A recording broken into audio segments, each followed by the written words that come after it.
Hi everyone, are you able to hear me and see the screen clearly?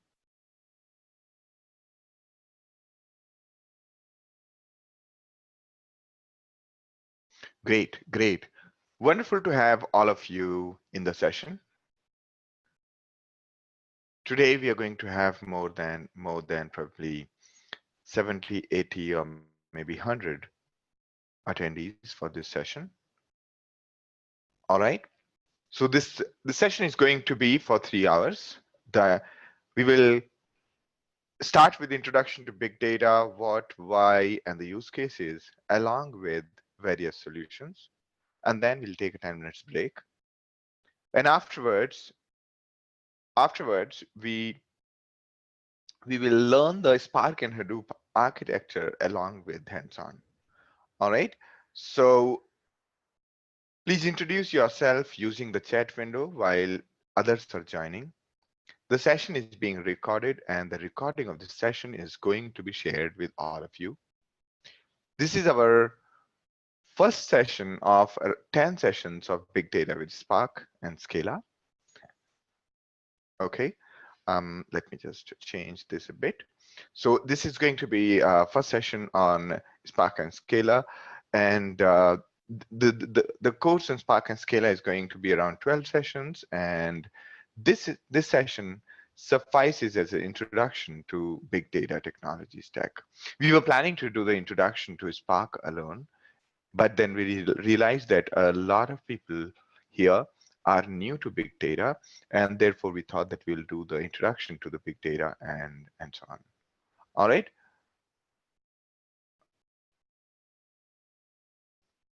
All right.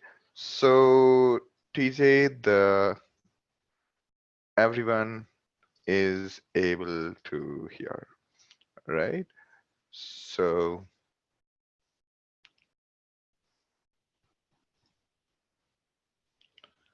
all right. So TJ, please check your PC settings and it'll work. All right. Wonderful. So great.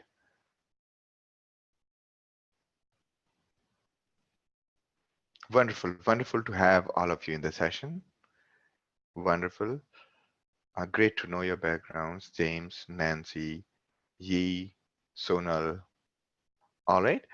Feel free to write to all the attendees. That'll help yourself introduce to everyone.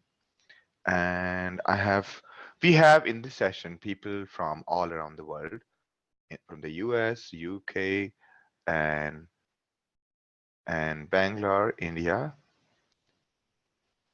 and so on. We have Jamie from London, and Xiang Yang from Berlin, and Irfan from Bangalore, and Denise from Paris, and we have Lisa from Stockholm, Sweden, and we have wonderful to know about you. This is a great opportunity for being in this kind of session. We get very diverse point of views, we get very diverse set of questions, and because the audience is very diverse. All right. So great. We have people from Indonesia. We have Belinda from Indonesia, and Wasim from Toronto, and we have Hendrik from Berlin, so on. So wonderful. Great to have all of you in the session. I am truly honored to have all of you here. So to ask any questions, use the Q&A window, and use the Q&A window, and for any answering the questions, you can use the chat. All right. I'm going to keep my eyes on the Q&A window, and I'll select the question before answering the question. Feel free to introduce yourself, and I'm going to give my introduction very soon, Abhishek. All right. Great to have all of you in the session. Feel free to ask questions. These sessions globally are known for getting your questions answered. And I'll just introduce myself in a minute. All right, great. So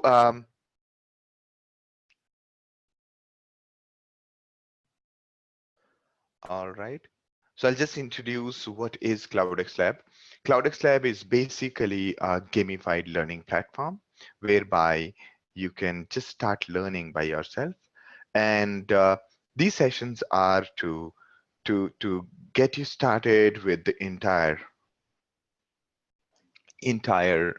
um, entire ecosystem. So I'm just going to talk about a bit about what is it that we do, and then I'll introduce myself. All right, so great. And all right, this session is going to be an introductory session on the big data stack. We have a lot of detailed and we have a lot of detailed sessions whereby there is a lot of hands-on and so on. But this today's session is a general session whereby people from across the world, from across the industries come and attend the introduction to big data and understanding into the stack.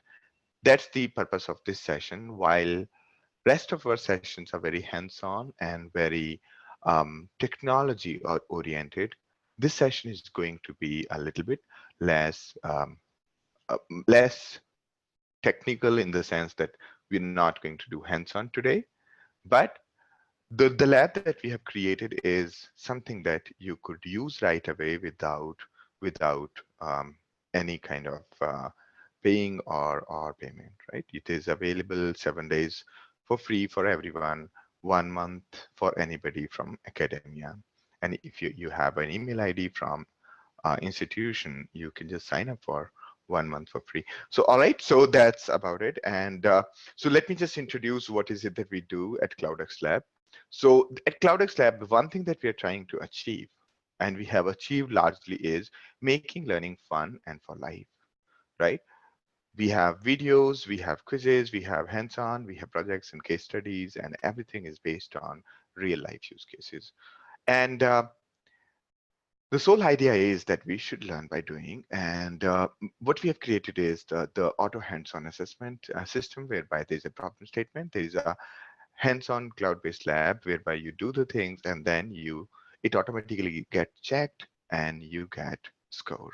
All right, so that's how, like, for example, here it's asking me to define access 10. If I define access 10 in the right side window, I will get these scores. All right. And similarly, there are quite a few things that you could try out by yourself at CloudX Lab. Okay. So I'm just going to give you a quick demo. I mean, you can give it a try by yourself. And this is the only part where it might seem like a promotion, but it's just to get you started. Rest of the things are going to focus on the course. All right. So here, let's say you want to learn Python, and okay. All right. All right. So here you can see that this is imagine this is an example of a course. Like, for example, if you go with Linux course is free for everyone. So we strongly recommend that everybody should get comfortable with Linux. And the idea is that you get a lab on the right hand side and theory on this side, and it basically asks you objective questions, and you can do anything on the right hand side, right? This is a proper terminal, so you can do anything here. This is my Unix terminal, right? So this way what happens is that you get the full environment whereby you can do the work, right? And it checks whether you are doing good or not. Let me give you an example. For example, let's say here is a challenge. Here's a challenge where you have to make this directory. Okay, since I might have made it already, let me give it a try. Yes, I've already made it. So I got that. Congratulations, you have already done it, and so on, right? So this way, it basically checks whether you're doing it good or not. In case you are in case you want to create your own such exercises, you can do that here. All right. All right, and I'll just give, this is one example of the lab. The other example is that in case you just want to have a distraction-free lab, in that case, you can go to My Lab and there everything is available. Then we have, let's say, Python course, right? The, right? The Python for data science course. And there, when you click on start, you have the Jupyter notebook on the right hand side. This side you see the Jupyter notebook, and on the left hand side you see the questions. All right, so this is kind of a model whereby it checks whether you're doing it or not. For example, here, let's say I have, this problem is there that I have to define these variables. Okay, so it's saying that define a variable bank balance with this value and so on. If I don't do it, it's going to give an error, right? I've not defined the bank balance as 200, right? I'm just giving you a quick demo. It's not mandatory for this today's session, just to show you what is it that we are trying to do. All right, so these kind of environments are what we are creating so that people across the globe can learn and can learn effectively. All right, so great to have all of you in the question on the session. And there are a couple of questions that I would like to answer before we go ahead. A question from James is, do you provide certificates for completion of the labs? For certification of completion, in case you have taken up a course, any of the courses, the free courses also, like there is a Linux course and so on. So once you are done, you can message us your email ID, the login ID. We'll check your progress and you will be given the certificate after we have reviewed your work in the lab. All right, and that's how the model works, that we basically, once you inform us that you need a certificate, we review your entire work, which is being recorded anyway, and then we provide you a certificate. A question from Raghu is, how long are the courses available after the subscription for self-learning? The courses are available for lifetime, okay? Life of you or life of the CloudX lab, right? But the subscription of the lab, whereby we provide you a real environment whereby you can come online anytime and start working on big data, Hadoop, Spark, Kafka, and all the technology along with machine learning and deep learning, the lab would be available only for 2 months in case of the big data course, and every course comes with certain number of months. So though the content is going to be available for you for lifelong, the lab is going to be for a smaller duration. All right, but you can keep on renewing the lab, or you can keep on referring your friends, and your lab extension can keep on going, and that's how it works. All right.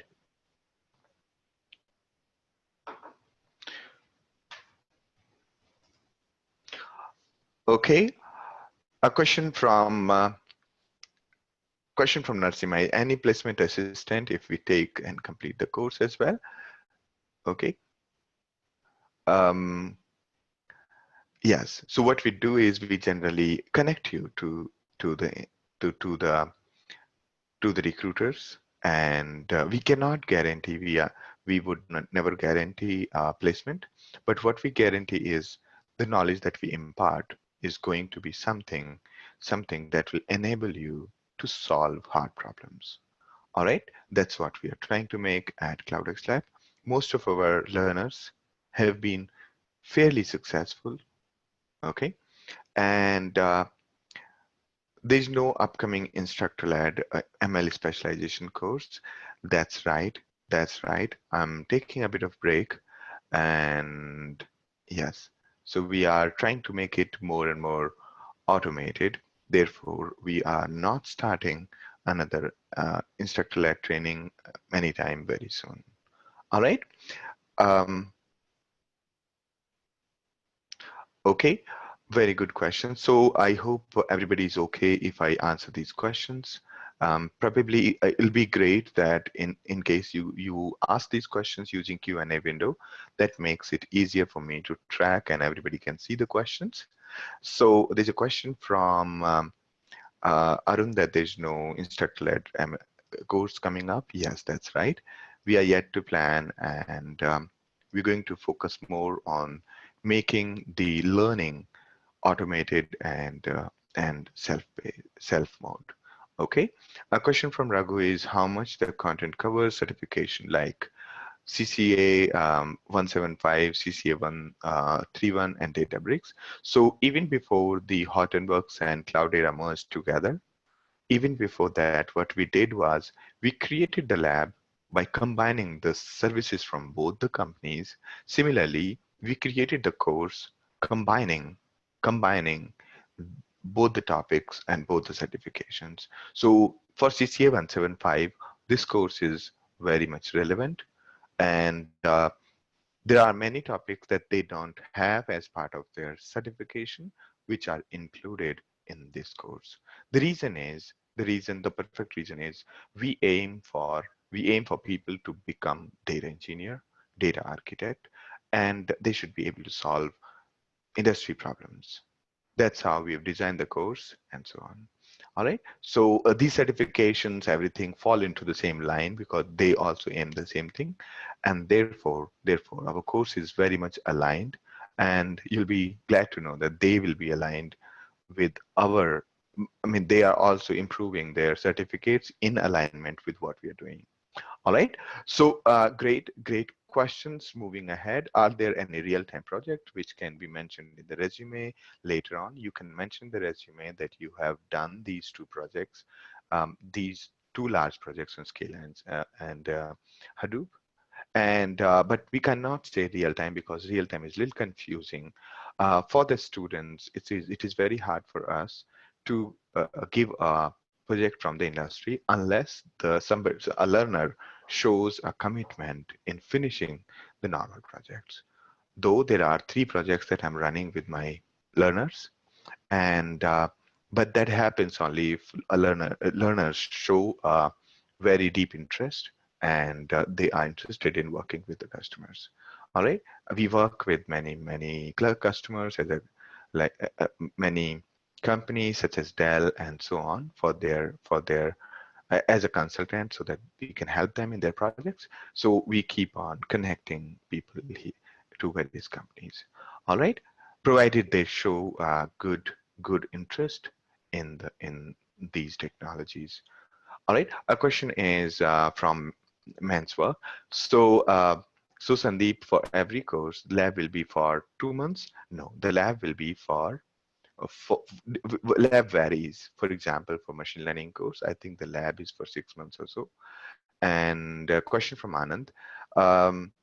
You are taking the Linux platform. What about the compatibility of big data technologies with Windows? All right, this is another important question. So I would like to answer this question. Probably this is going to be very helpful for all of you. So question is that what about big data technologies on Windows? When all the big data technologies can run on Windows, they have been ported already. But the truth is, on the server side, the Linux still dominates. That's why Windows have made Linux shell compatible to run on Windows, right? So my strong suggestion will be that whether you work on Windows or wherever you work, make yourself comfortable with Linux platform if you are planning to become data engineer, data architect, data analyst, or anybody who does some amount of computing. All right. A question from Anand is, or data scientist. A question from Anand is that, okay, I think it's a repeated question. Good. Okay, so this one I have answered, right? This one also, could you give the details about the schedule for 19 sessions and price list? So schedule will be, there are not 19 sessions, that's a mistake. There are around 12 total sessions on Scala and Spark, right? And because this particular course has 2 parts to it, Hadoop and Spark. Many people have already made themselves comfortable with Hadoop and Hadoop is not too much required these days. You can always learn by yourself using the self-learning module. So this course is about Scala and Spark. Today's session is an introductory session on big data, Scala and Spark, and a quick introduction to Hadoop as well, because that is something which is required. All right. The course schedule is like this. Today's session is the first one. The next sessions will happen on next Saturday and Sunday, and then the next sessions will happen on next Saturday and Sunday at the same time. Okay, at the same time. I'm talking about 8 p.m. IST to 11 p.m. IST on Saturday and Sunday, that too in IST. Okay, and okay, so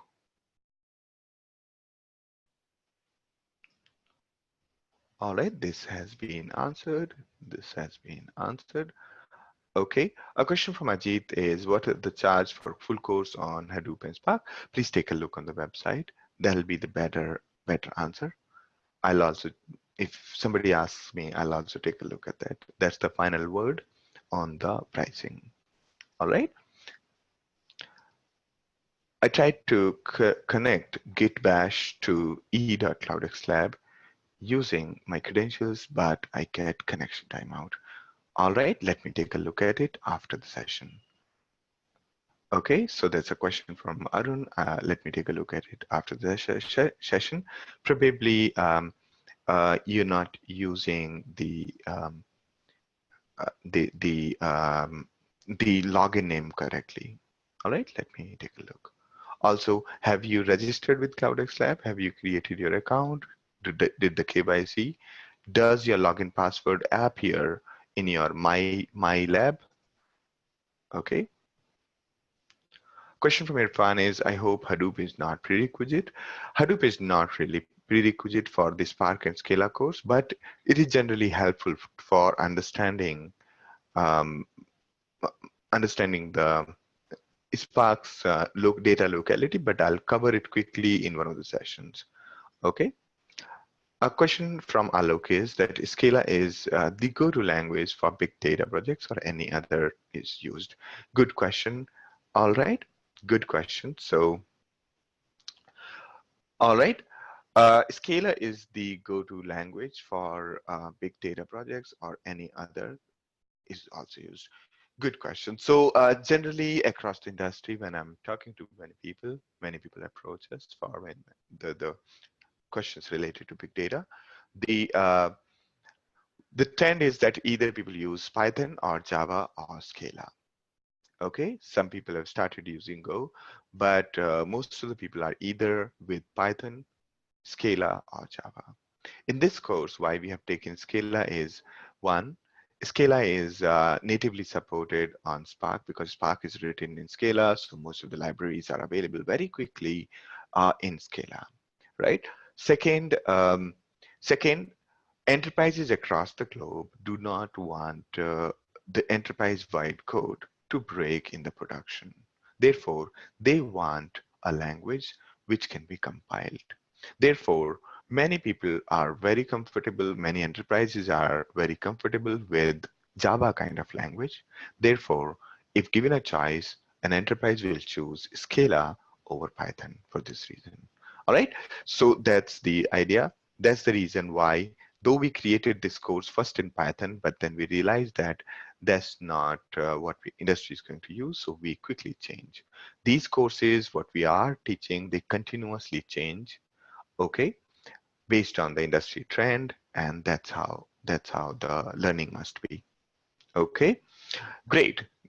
Question from Arun is that he's not able to use Git bash, though web console is okay. Let's connect. Probably drop me an email with a screenshot. I'll take a look and try it out. All right. Maybe your firewall or something is blocking the SSH connection, and that's what is pausing. A question from Abhishek is, I just want to understand if there is any separate module for Hadoop development using, including MR, Hive, Pig, etc. Yes, there is separate uh, module. You can check it out on our website. All right. Question from Kalyan is, if I miss a session, can I then see the recorded? Of course. Every session of ours is recorded and uploaded and made available to the people. All right. So that's the important part. Wonderful set of questions, and I'm very happy to have 111 participants in the session, and I'm going to start the session now. All right, please ask the questions using Q&A window. It becomes little difficult to answer using chat. Question from Popioba is that where are the recorded sessions uploaded to? The recorded sessions are uploaded into YouTube in the unlisted mode, and they are made available in our LMS along with along with the other contents. Okay, along with question answers, along with exercises, those are made available. All right, please feel free to ask questions using Q&A window. One question is, what is the configuration for CloudX Lab? The CloudX Lab we have right now around 4 machines or 5 machines, and these 5 machines have the entire Hadoop ecosystem, R, Python, and machine learning and deep learning installed and made available. Take a look at the CloudX Lab page, whereby you can see the entire detail about limitations and the technology. All right, so in how much details we will be going in these sessions. These sessions are fairly detailed in the sense that this is Scala Spark course, though today's session is very generalist, it is open for all. The remaining sessions will be mostly for people who are aiming to become data engineer or data analyst. All right, or you can say that data architect. So these sessions are in quite details, and but since this course covers the entire ecosystem, you cannot expect this course to cover everything, every bit of every technology.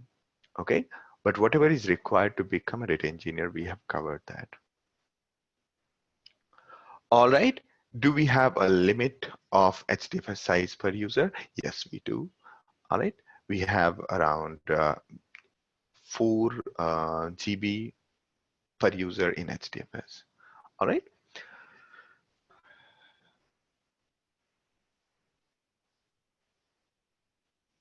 You will not need any previous experience to use any of this.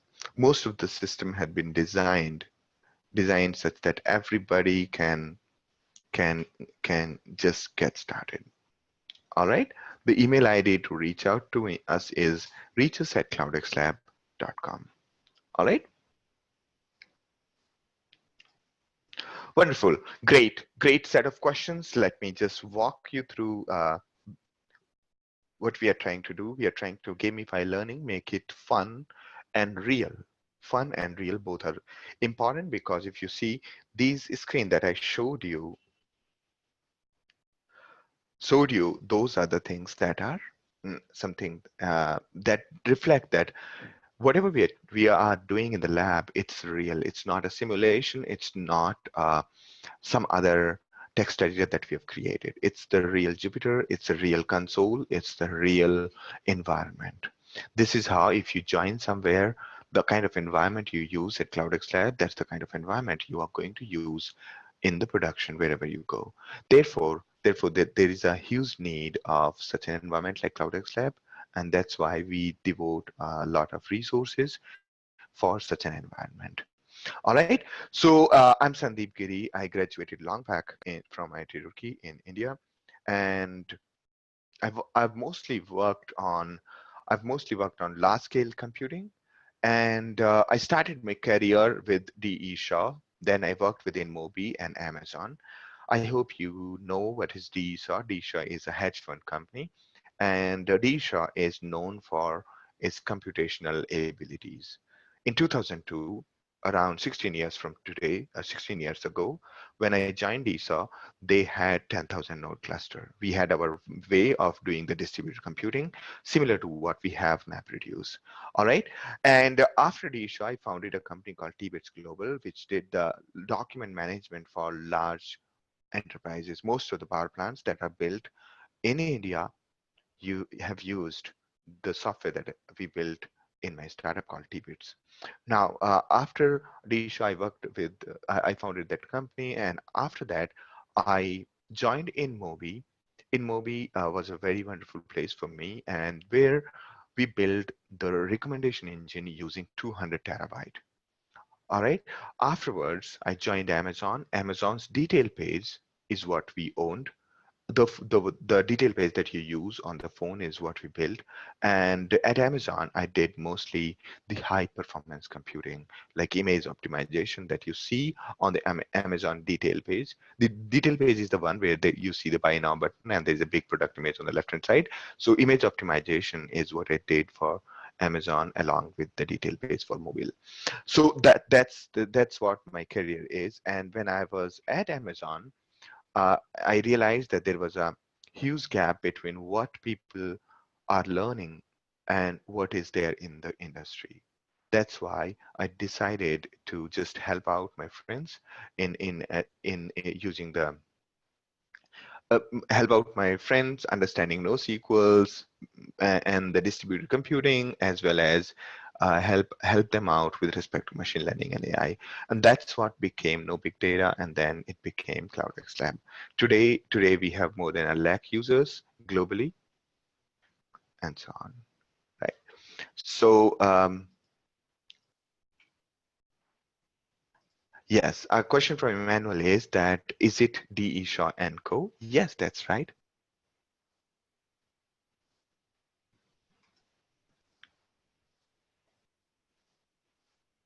All right. So that was my first company. In case you don't know what is DSHA, those who don't know what is DSHA, DSHA, probably this way you will recollect, Jeff Bezos worked there.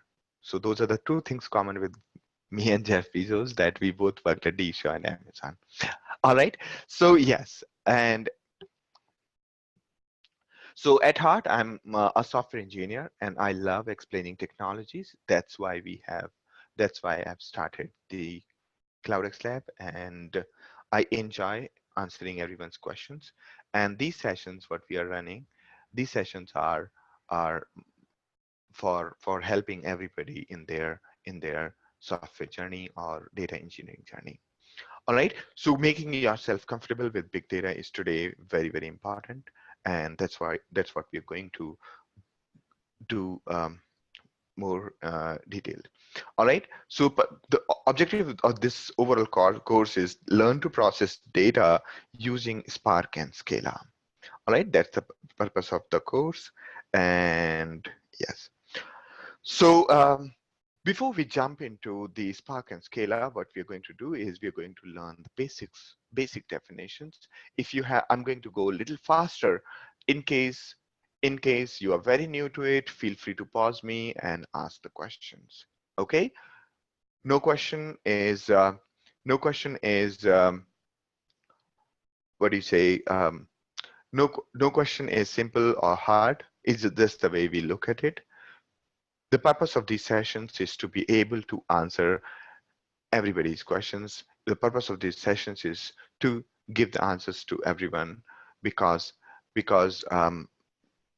if you do not get your questions answered, you kind of the whole course, you black out the entire course. Therefore, it's very important to ask your questions as and when it comes to you. Your questions are not really stopping the session. Your questions are the reason why such sessions exist. Your questions are going to help everybody else in this course. Okay. So because the question that you have is probably other 20 people are also having the same question. Okay. So make it a point to ask your question whenever you get the question, because probably that's what is needed. all right? Because in my experience, I must have taught more than 5,000 people so far. And what I learned was from their feedbacks is that if you take a look at the Quora, Facebook, and so on, you can see that our feedbacks are generally 5 out of 5 globally. And the reason why they succeeded, most of the people who attended these sessions, the reason why they succeeded was they listened to each other's questions. And wherever they go for interview or any discussion, they found that most of the questions that were asked in these sessions were asked in the interviews, right? And that helped them answer the questions more meaningfully, and that's what has built their careers and built the technology strength. All right, so feel free to ask questions, and because that's the only way to learn. The only way to learn is by asking questions, by doing hands-on, and so on, right? So great.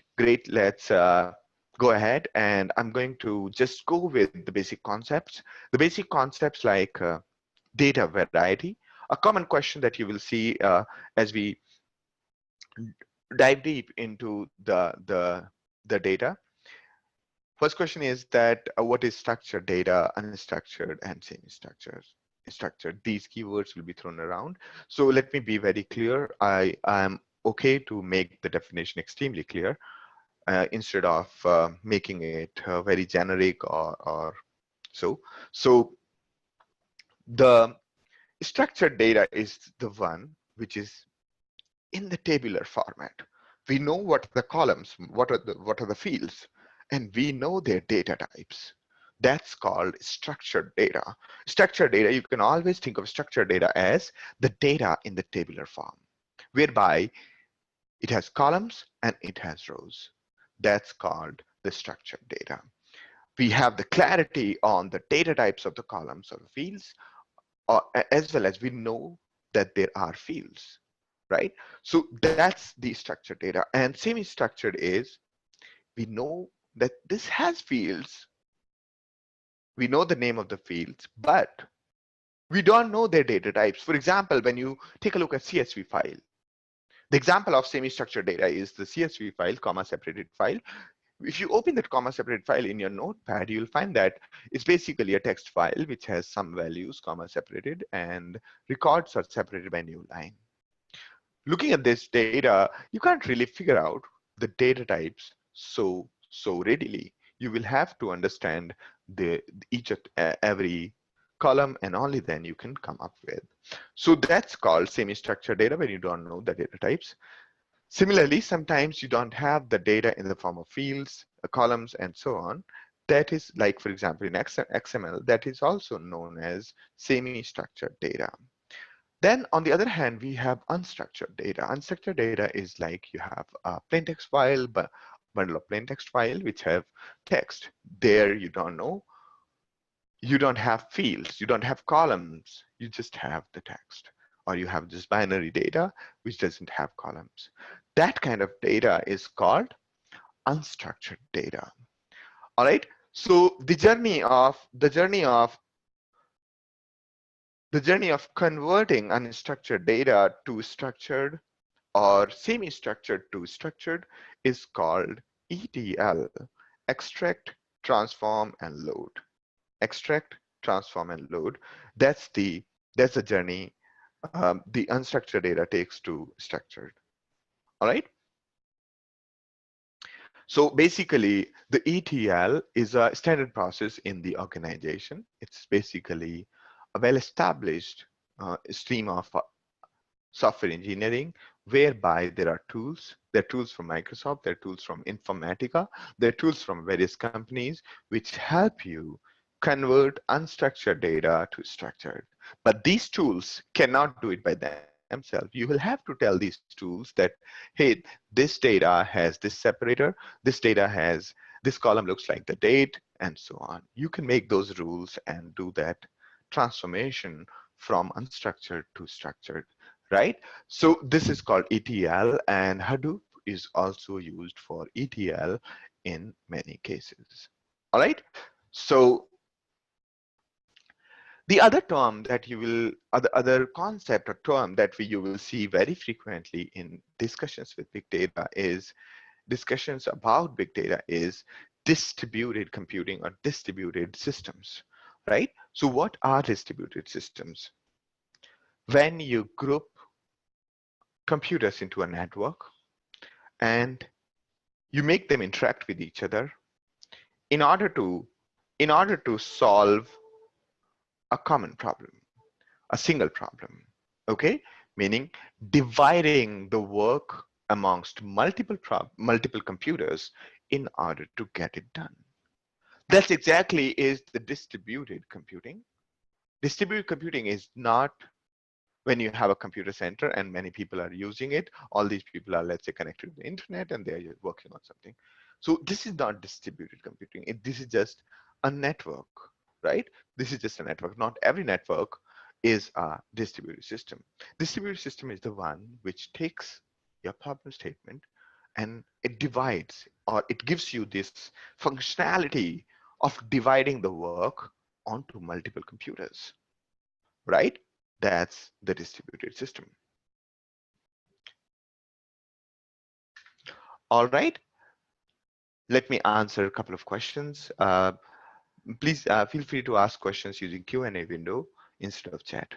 All right, question from Swapnaj is that what are the different ways computers can talk to each other? There are many ways the computers can talk to each other. There are networks over the Wi-Fi, over the LAN, over the Bluetooth, over the infrared, and so on. There are many, many ways computers can talk to each other. They can talk to each other using the sound and so on. Okay.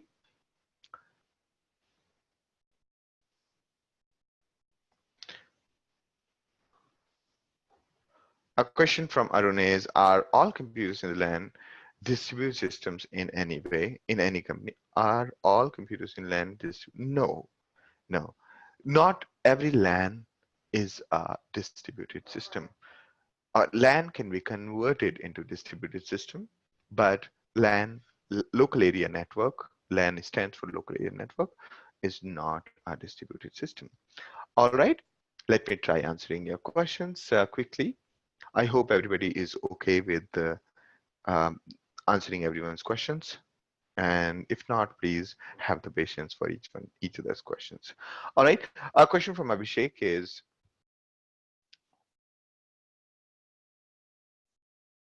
let me increase my Q&A window. All right. A question from Abhishek is, I believe through LAN, Wi-Fi, WAN. I mean, there are many more networks, okay? Many more ways computers can talk to each other through Bluetooth, through infrared, whatever sensors are there, they can talk to each other using that. It is possibility, but generally it's LAN or Wi-Fi, okay? Question from Devasis is that,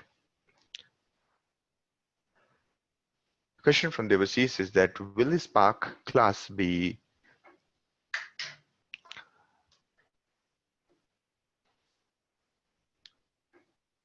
will this Spark class be repeated to us in next Sunday?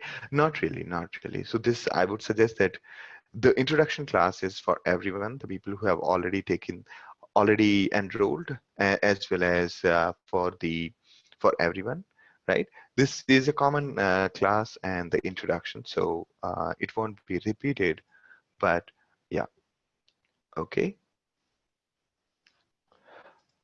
All right, a question from Narsima is that, okay, give an example of distributed computing.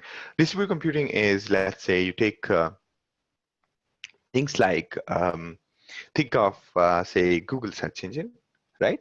When you type your query, send it to Google, Google divides that work onto multiple computers and gives you the result back, right? That's an example of distributed computing. Similarly, I doubt if you are using a distributed computing in your personal life, But during this course, we'll do a lot of distributed computing.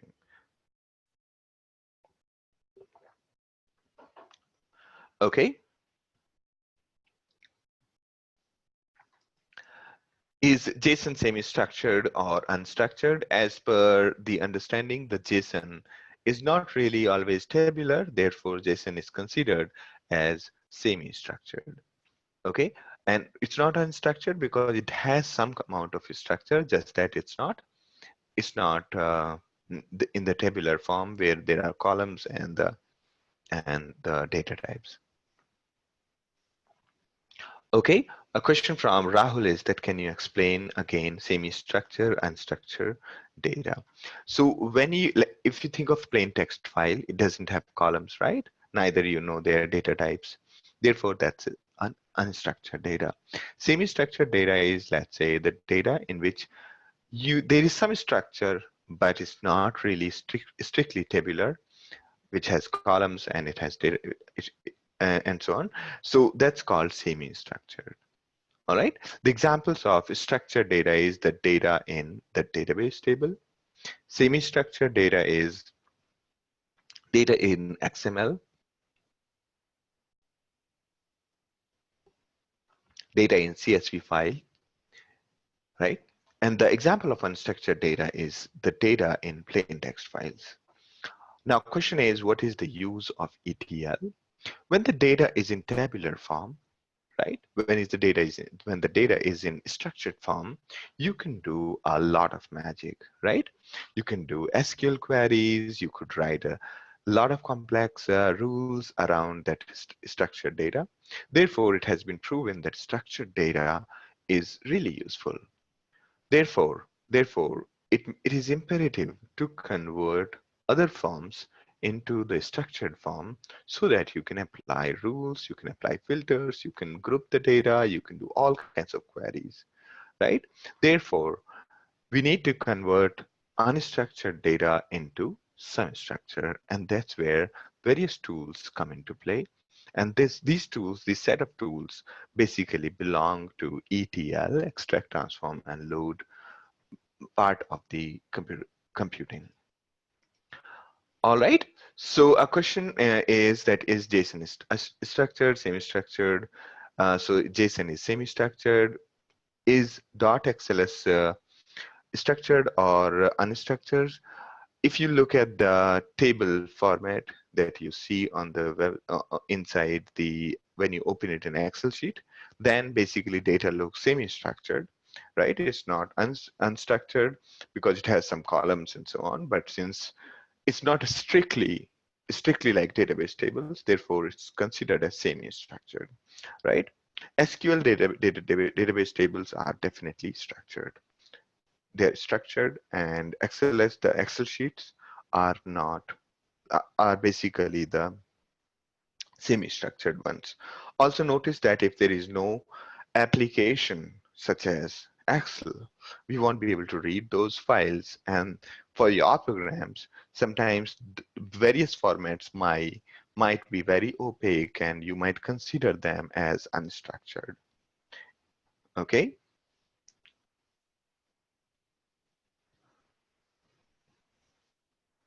A question from Devasis is for permanent students. So this session is for both. Okay. And yes. Means that's how computers can talk. That's right. I'm new to big data. I don't know what to ask questions. No worries. So whatever question come to you, please ask whenever it strikes something to you or when things are not clear, please ask. All right. And question from Tanmay is that I'm new to Hadoop. Since Hadoop is written in Java, is it necessary to know Java? And if I want to learn a language, should it be Java or Python? Good question. So let me try to answer in parts. This question probably will be with many people. So I would love to answer this question right now. Question is that I'm new to Hadoop, and since Hadoop is written in Java, is it necessary for me to know Java? The answer is no. When I started using Hadoop, Though I knew Java, but I realized that it'll take a long time to get something done. So we ended up just learning Python quickly and getting it done, right? That was in 2012. Okay, so it's not necessary at all to know Java in order to use Hadoop. Okay, because Hadoop provides various ways to do it. Now, if I want to learn a new language, should it be Java or Python? I would say that you start with Python, make yourself comfortable with the basics. That will open your doors to learning any language. Learning first language might take you some time, but once you do that, learning other languages is very, very quick, and you would not feel alien to the other languages as well. All right, so it's very, very important to just get started with Python, make yourself comfortable, and get going. Question is, are we saying that every distributed system is a LAN, but every LAN is not a distributed system? You can say, but the distributed system does not have to connect over LAN. They could be other kind of networks as well. But yes, you can say so. All right. My question is related to the data science machine learning. Yes. Okay, so question from Munir is that my question is how big data is related to the data science and machine learning. All right. So good question. Good question. So in any industry, when you think about machine learning, what is machine learning? To be able to predict the next step based on the historical data, right? Historical data that these are the users, they have done this in past, so they could do this in future, right? Or people who bought this also bought that, and so on. I'm going to talk about that very soon. So very quickly in machine learning or data science, we generally do the next step predictions based on the data, right? Now, to get to the data, we have to do a lot of work. We have to convert them from unstructured to structured. We have to clean the data. We have to remove the noise from it. We have to do a lot of work, and that's where the big data engineering come into play.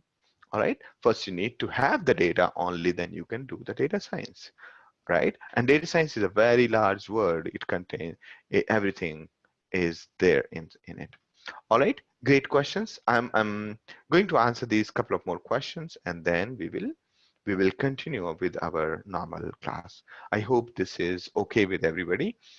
And a question from, are all 111 people in the full Spark Scala course, or is it 111 course just for today's session?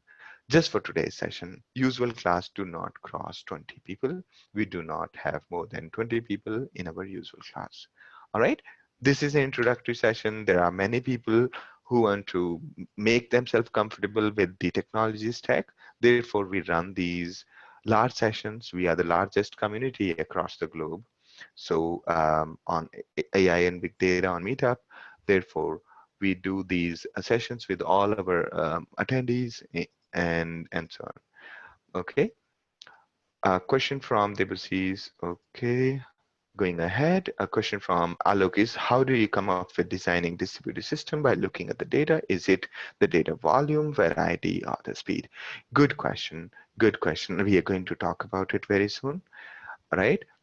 So the way we solve any problem is we understand the available technology, and we understand the problem at hand, and then we see how we can solve it. All right. A question from Nancy is, does a distributed system have to always have a master node? Not always. Not always. If you take a look at Zookeeper, there is no master node, right? Because if there's an election, the machines keep on choosing somebody as a leader. That leader keeps on stepping down, then they choose another leader, and so on. All right, good question. So that's the briefest answer I can give. Question is distributed computing used to share the database workload amongst other computers? Yes, that's one of the use case of distributed computing. Let's say you have humongous data and you have stored in some form, and you would like this new form, maybe some kind of data store database or something. You would like them to do the querying. So yes. Long back ago, in 2002, we had more than couple of hundreds of databases running parallelly, Postgres databases running parallelly, and we were querying by ourselves. We were sharding, we are dividing the work amongst these databases using our own strategies. So that was also distributed computing in some way. All right. Our question is, in big data world without structured data, can it be used to query or make analysis on data with data science tools provided? If possible, could you name some of the tools? All right. Question is it possible to query or make analysis of data with, right? So the thing that we discuss here is that when the data grows beyond a certain size, the normal tools do not work, and therefore we need new set of tools. We are going to talk about it. All right. Okay, question is, so can we say that semi-structured is the best for storing data and structured for good for computation? So the quick answer is generally structured is the best way to store, because for every computation you don't have to do ETL or translation. Okay, and there's generally the tendency that we should have the cleanest data available in certain forms so that we don't have to keep on translating the data all the time. All right. But since converting something into structured data is costly, so we don't do it as and when the data is coming in, we do it periodically. Question from Nico is, Python script is an example of ETL. So you can do the ETL using any programming language. But yes, you can do ETL using any programming language, but there are frameworks which make it easier. With those frameworks make it easier to do the ETL because they have inbuilt libraries for many things. If you are using Python script, you can do ETL, but it'll require a lot of effort. You'll have to write a lot of code, right? Question is, with this session, yes, the session is being recorded and you will get the recording after this session. Okay, everybody will get the recording. A question from Dedia is that in big data world, without structured data, or let's say not transforming unstructured data to structured data, can it be possible to query or make analysis on the data?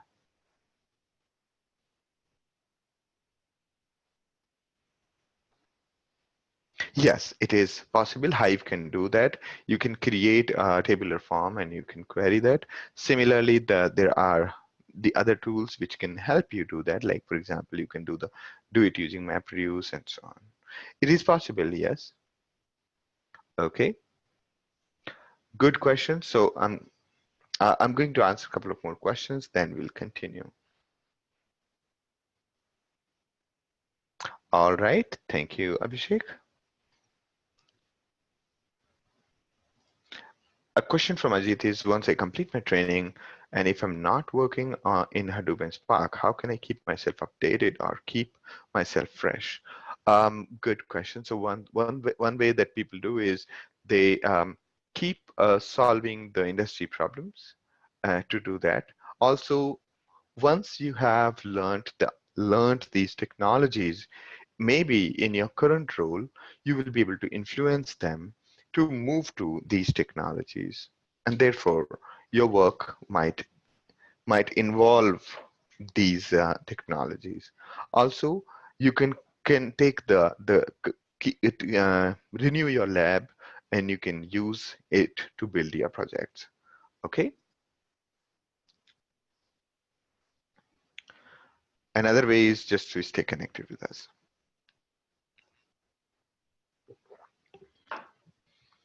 A question from Rohan is that how to do practical in Hadoop, because Hadoop required good system specifications.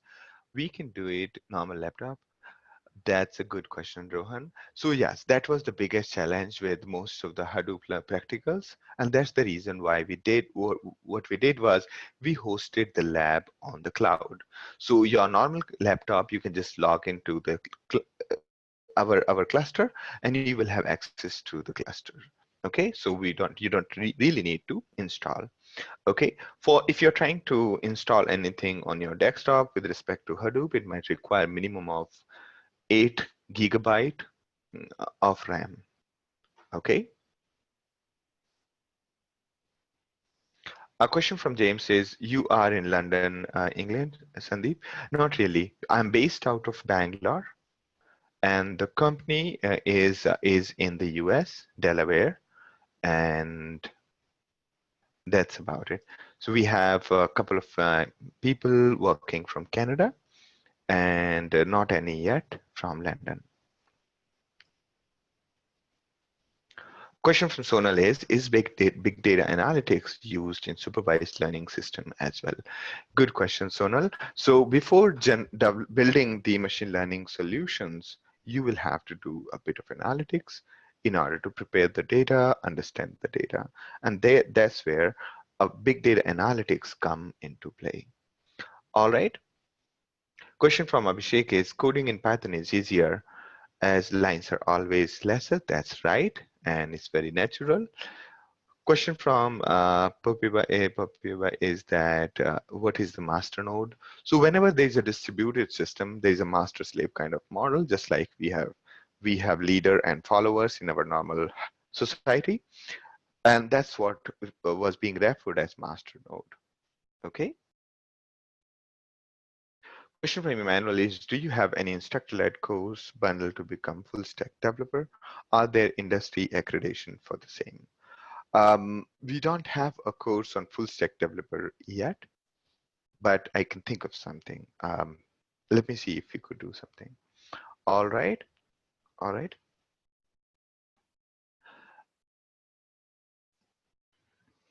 Question from Sunny is that with big data, we can create data lakes. How do data warehouses, data vault use big data as well? Basically, the data warehouses are being moved to the data lakes, and that's how it's going to be. All right, I'm going to answer questions really briefly for now. Okay. Question from Sonal is big data analytics used in unsupervised learning as well? Big data analytics is used in unsupervised learning as well. Yes, I think I have answered this question. So before preparing your data for unsupervised learning or supervised learning, you will have to do basic analytics, and for that, big data analytics come into play really much. Also, as we study this course further, you can do a lot of unsupervised learning in using, say, Spark. The moment your data grows beyond, say, 10, 15 gigabytes, most of these existing machine learning tools do not work that well. And that's exactly where Spark comes into play. All right. A question from Arun is, will we also discuss in detail in class data visualization, etc., post-processing using some tools? We basically have discussed it using Tableau, but in this Spark Scala course, we are not going to do that. But in Hadoop case, we have demonstrated how to connect Tableau or Excel, Microsoft Excel, to the Hadoop cluster and do the visualization. All right, so that has been covered. Question from Anand is, please explain a scenario where the data cannot be converted into structured data. Good question. Good question. Let's say if you take a video feed, it can't be converted into a table so easily, right? But it all depends on your requirement. All right. In your requirement, what do you want to do with the feed? If you're just trying to take a look at all the videos and their times, then that can be represented as a table, correct? So that's exactly that could be one example where we can't really express something as a tabular form. But yes, it all depends on what is it that you're trying to achieve. And it's not always a function of what data you have, but also a function of what is it that you're trying to achieve with that data. All right, a question is, should we create an engine similar to MySQL if we use distributed computing in Python? How about the language of Hdfs? All right, there are multiple questions here. I would suggest that we basically wait till the end of this session. I'm going to go over the ecosystem of Hadoop. That'll give you a clear picture. All right, so Question from Sivan is, how do we get access to the cluster? You can just sign up on the website and you will get the access. Okay. There is if you scroll down on the main page, you will find that there is lab which you can sign up for and so on. All right.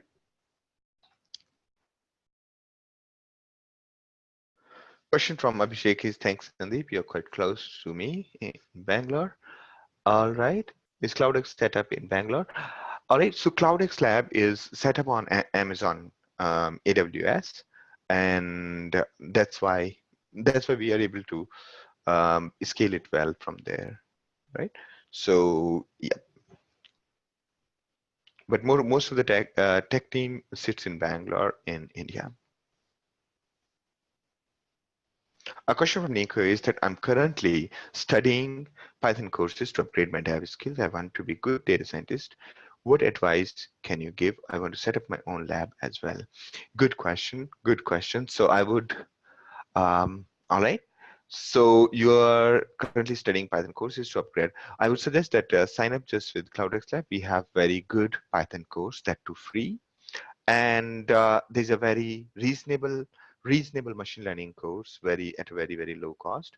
Just you can take that up. That's the very detailed course on the machine learning and deep learning that could make you the good data scientist. All right.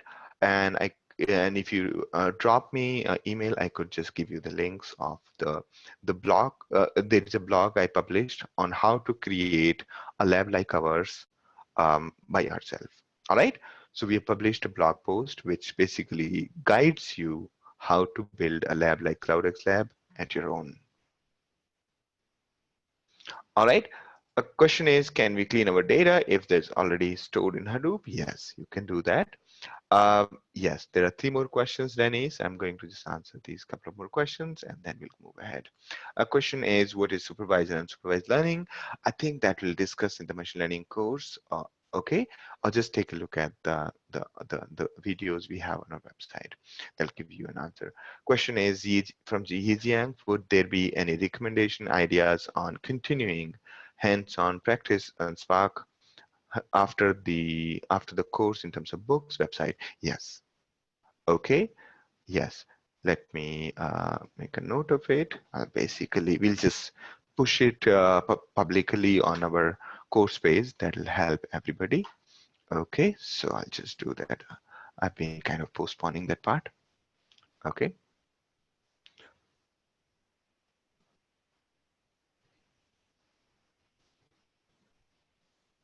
All right. I've just done that. Now, okay. Good question. Thank you. All right, 3 more questions to go. And the question from Abhishek is, guys, now let us go into more details for the course now. Yes, that's right. Can you share that blog post with me? Yes. So it should be there on our CloudX Lab /blog. Okay, and so on. All right. Question is how to set up a lab like CloudX Lab. You can just take a look at our blog, go to CloudX Lab, and there will be a blog /blog, and there you can find that. All right. Wonderful, wonderful question. So let's move ahead.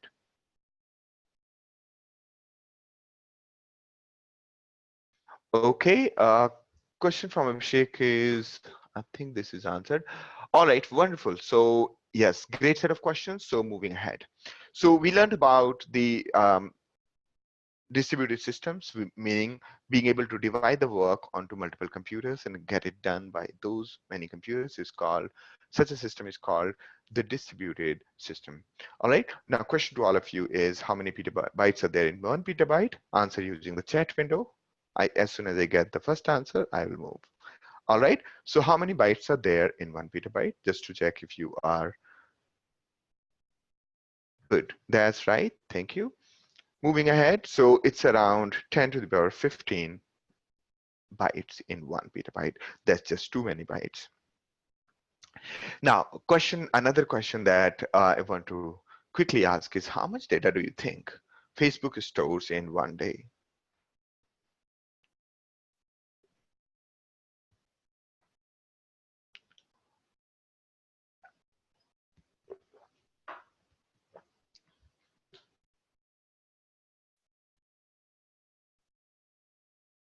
All right. Yes, that's right, Arun. So it stores around 600 terabytes, and as per their documents, as per their blog posts, right? Now, the big question that I want to answer today is that what is it that you think is big data? You hear this word often and often, and it is thrown around, and we would all like to know what is big data. What do you think is big data? Anybody?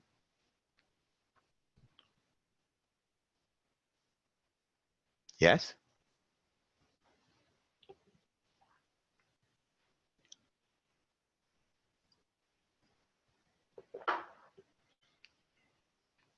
Okay, so yes, huge data, large volumes of data.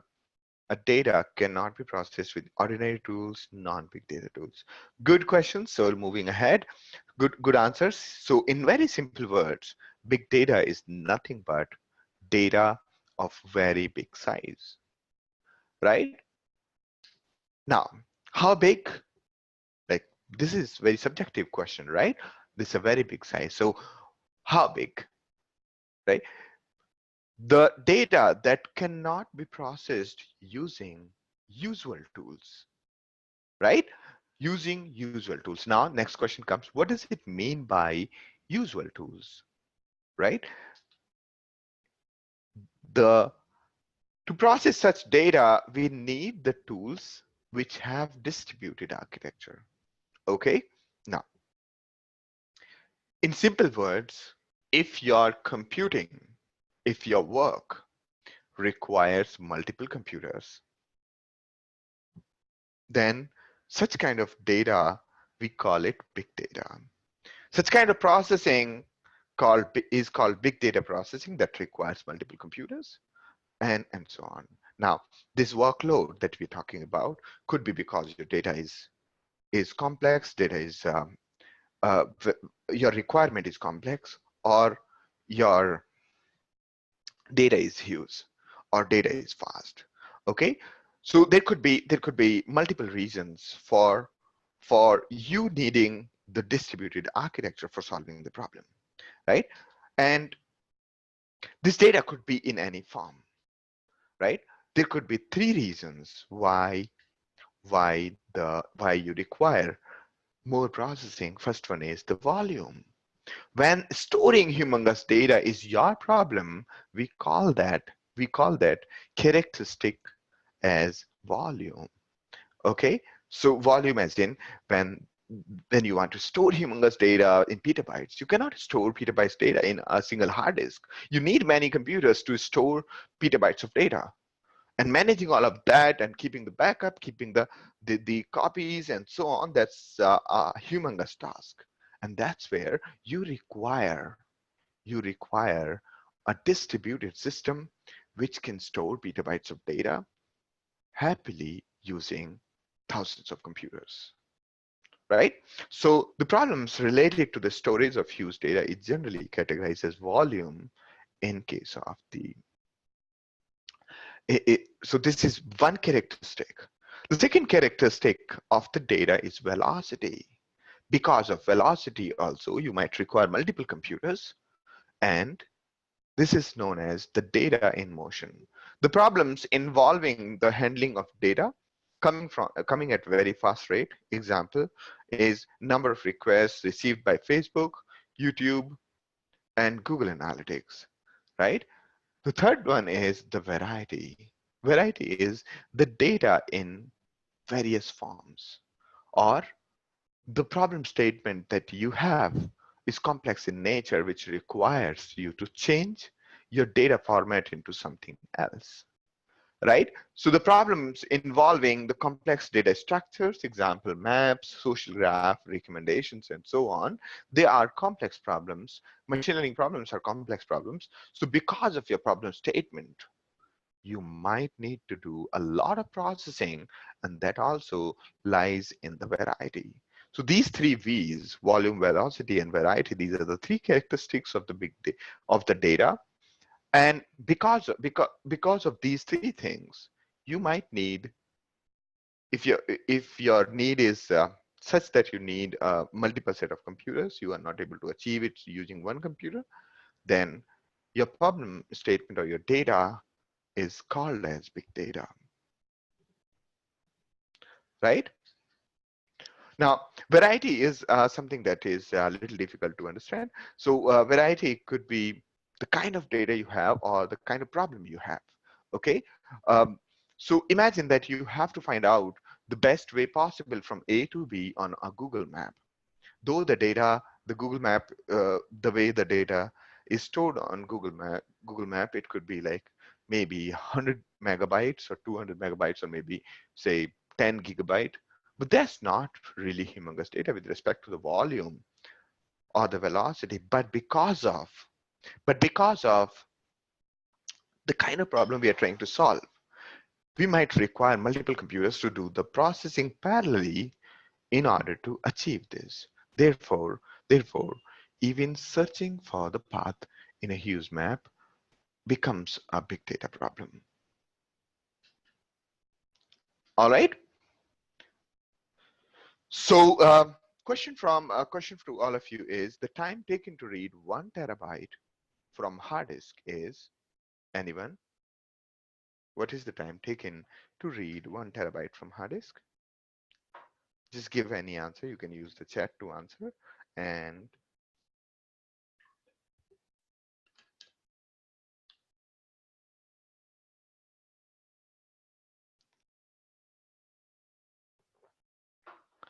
all right, though the answer could vary, but approximately just to read the data from hard disk. I'm not saying that we are writing 1 terabyte. We're just reading and ignoring the data. It's going to take 6 hours. All right. So this is a very important part. And notice that we have said hard disk, right? And we are not loading it into the memory. Okay. We are just reading and ignoring, reading and ignoring.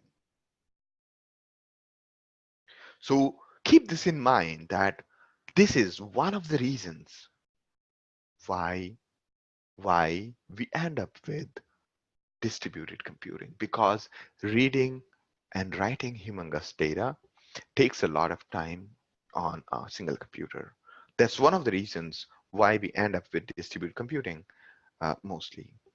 Okay, so it takes time. The more important part here that I want to highlight is that to read 1 terabyte data, it takes time.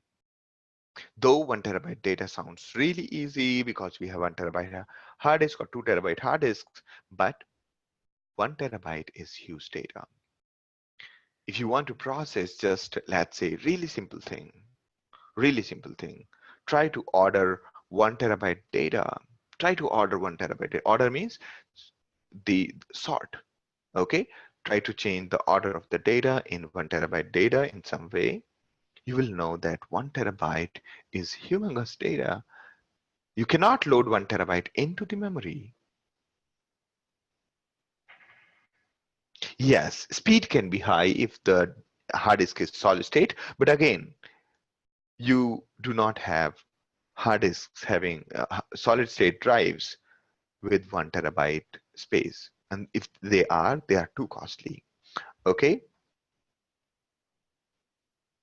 Question is, does the processor speed matter when reading from the hard disk? No. Okay.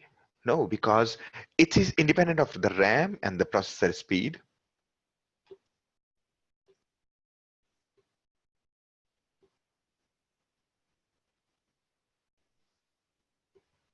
Another question is, if we use proper algorithm, then the speed is more. Not really. Let's say we are doing very simple thing. We're doing a really simple thing. We're just reading a byte and ignoring it. That's all. We're just reading a byte and ignoring it. We're not doing any kind of processing. We're not doing any kind of uh, translation. We're just reading and ignoring. Even then, it's going to take that much time. Why? Because hard disk is a hardware, meaning when you say that give me a byte, when you say that to hard disk, it's going to move a header, it's going to move like a handle on that rotating disk so that it can go to that position where that particular byte is stored, and then it is going to read it. That's why the hard disk is just like a cassette. You remember the cassette, the CD player? Similarly, hard disk is a rotating thing, and there's a header that reads from it. Okay, just like the old music records. Therefore, hard disk has the limitation. It is a function of how fast the hard disk can spin and how fast the header can move. Okay, how fast that can happen is the function of that. Therefore, there is a hard limitation on that. Okay, so no matter what processor do we use, what RAM does it have, what algorithm do we have, is going to not reduce the time, because it's a function of which hard disk are we using, what is its RPM, what is the header, and so on. How fast can we move the header, and so on. If we use solid state drive, yes, we can reduce the time by around 20 times. But the challenge is that solid state drives are really costly and do not have huge storage. All right, now, my question is, I'll answer your questions. Probably, let me just, a question of Venu is that data which is complex, and yeah, that's right. Question from James is that, is the data that SATI processes big data? Yes, there is a project called SATI. That's a huge data. I went through the data, so yes, it's a huge data. Okay, and that kind of data will require multiple computers. A question from Abhishek is, can you probably please tell us some examples of unstructured data? Why are they unstructured, and how to store them using big data processing? Simple example maybe. Right, take an example of, let's say, when you have a website, right? Everybody has a website, and when you have this website, every time the user is accessing this website, what's happening in the background is this: there is a web server which is answering your request, and this web server is keeping a log of it. It's basically appending this information into a file, that this particular IP address, this particular browser accessed this particular URL, and this much data was sent to him, and so on. So this information, it keeps on appending to a file, right? That's called web server logs, right? Now, this web server logs is like a plain text file, humongous file, and it has the data in this form, in like plain text form. It doesn't have columns or rows and so on, right? You periodically, like for example, if you see the recommendations on various websites are built using that web server logs, figuring out which are the users who are more interested in a particular URL than the others, right? So to figure that out, we need to process these logs. We need to convert it into some form, right? And when we do that, that processing, converting the log from a tabular structure, is called ETL, converting the unstructured data into structured. And if these logs, like for example, the one that I was working with in Mobi, the kind of logs we had were around 200 terabyte data, 200 terabyte size. And when you want to process those, it requires you to use hundreds or thousands of computers. Therefore, hundreds or thousands of computers. Therefore, that's a big data process. I hope that gives you an answer.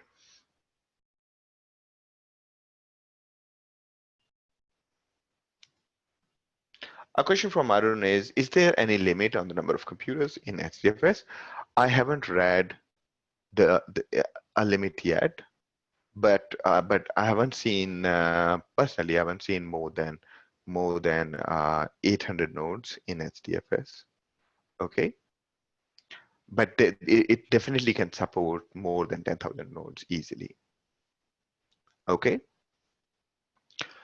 A question from Tanmay is that Hadoop can only be used for Olap. Are there cases where the Hadoop is also used for OLTP? Most of like HBase is used for OLTP, while most of the work like processing the files and so on can be done. All right, let me go back. And because there will be many people who are interested in knowing what is OLAP and OLTP. Well, OLAP is, can somebody answer quickly? What is OLAP? Yes?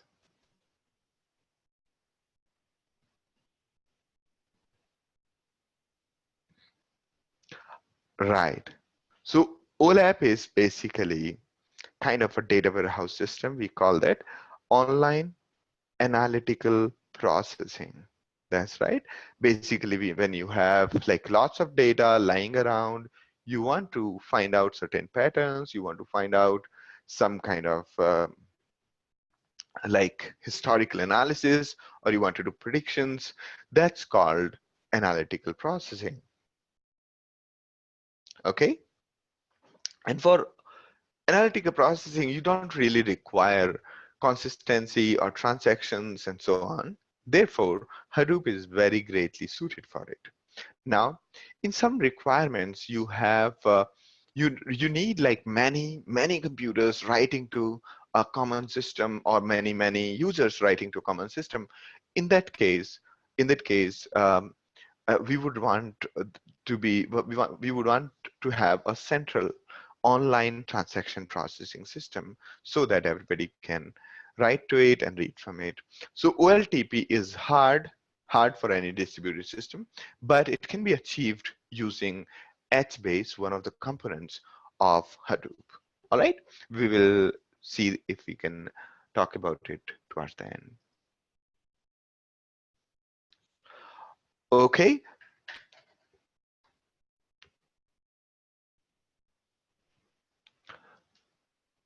A question from the area is, how can we make a read test for an HDD? You can just write any program in C or Python and just observe how much time it's going to take.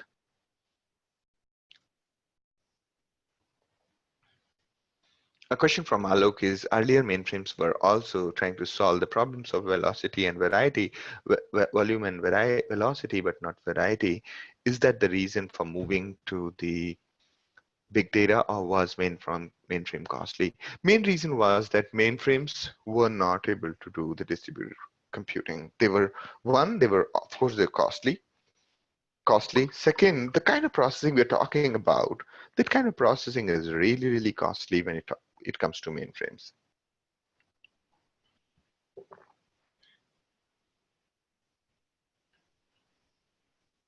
All right.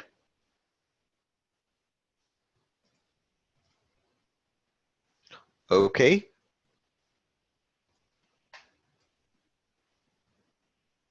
Question from Rahul is, what is OLTP then?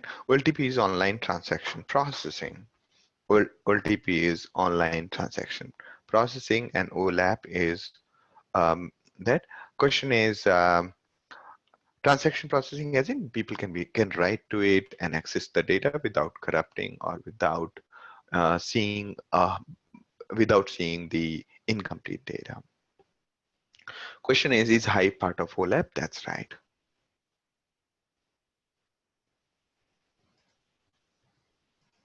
Okay. A question from Asutosh is Scala a part of Spark? Not really. Scala is an independent language. It's a nice language. Basically,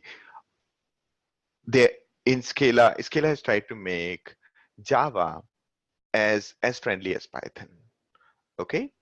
For Scala, the main inspiration of the language design is Python. And Spark as a software is written in Scala. Okay, that's the relationship between the two. All right. Anything that you could do with Java, you can do in Scala. Anything you could do with any of these programming languages, you can do it in Scala. Question from Abhishek is that, when does Apache come into picture? All right, good question. That is a common confusion, that Apache seems to be everywhere. Okay, so Apache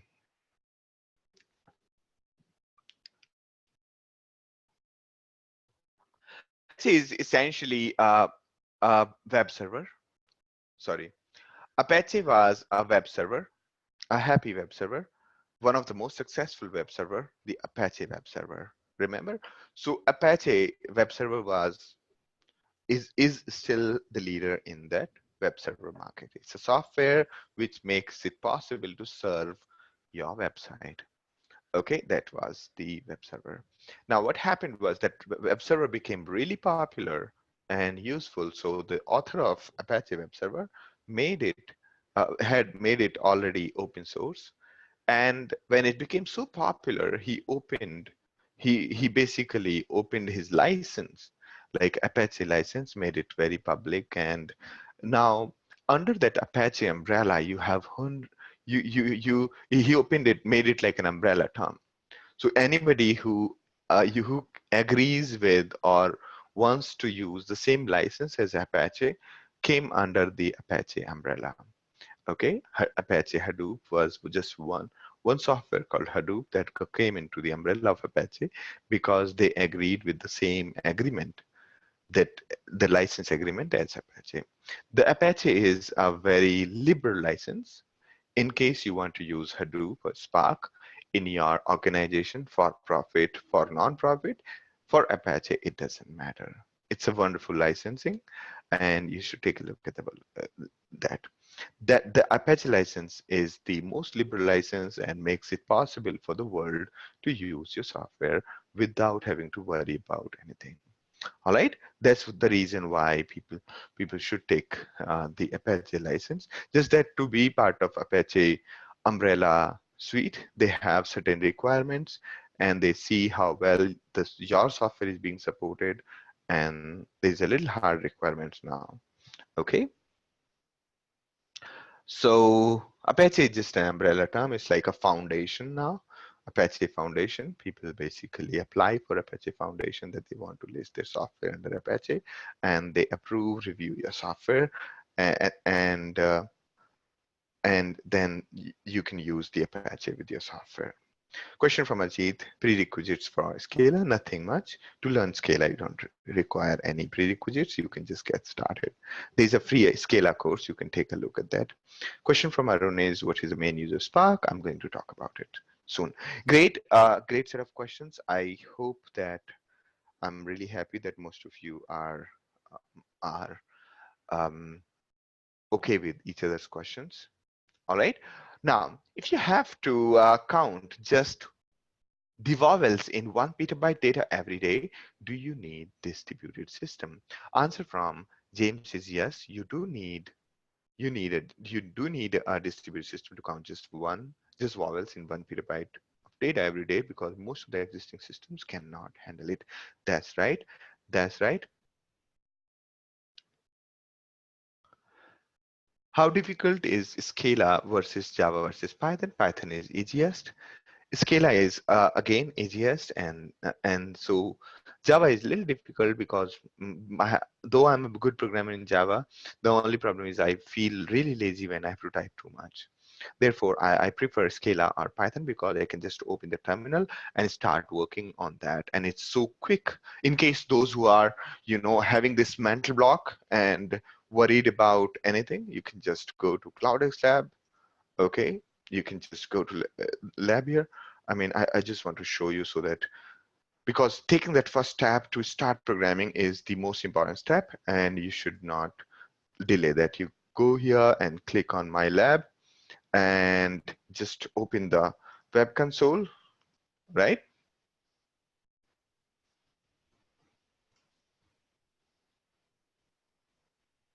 Okay. Let me just copy paste it.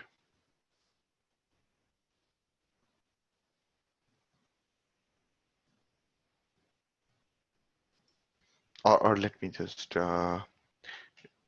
okay, open something in my courses, okay? Or let's say here itself, I'm just logged into the CloudX Lab. Okay, I'm using SSH to connect to my remote servers here. Since I've set up the passwordless, therefore it did not open. Now, those who are asking about, say, Python, all you can do is just type Python here, and here is your nice calculator called Python. This is my first program called 2 plus 2, and that is the simple program. Now you can just start defining a function. You can start doing all things from here. In a programming language, you have normal expressions like 2 plus 2. You can define variables. You can define functions. So you can use a for loop. You can use a while loop, and so on. You can define the objects in case you want to define your own data types and so on. So you can just take a look at the free courses that you have here. Okay, and that should get you started really quickly. So if you go down here, here,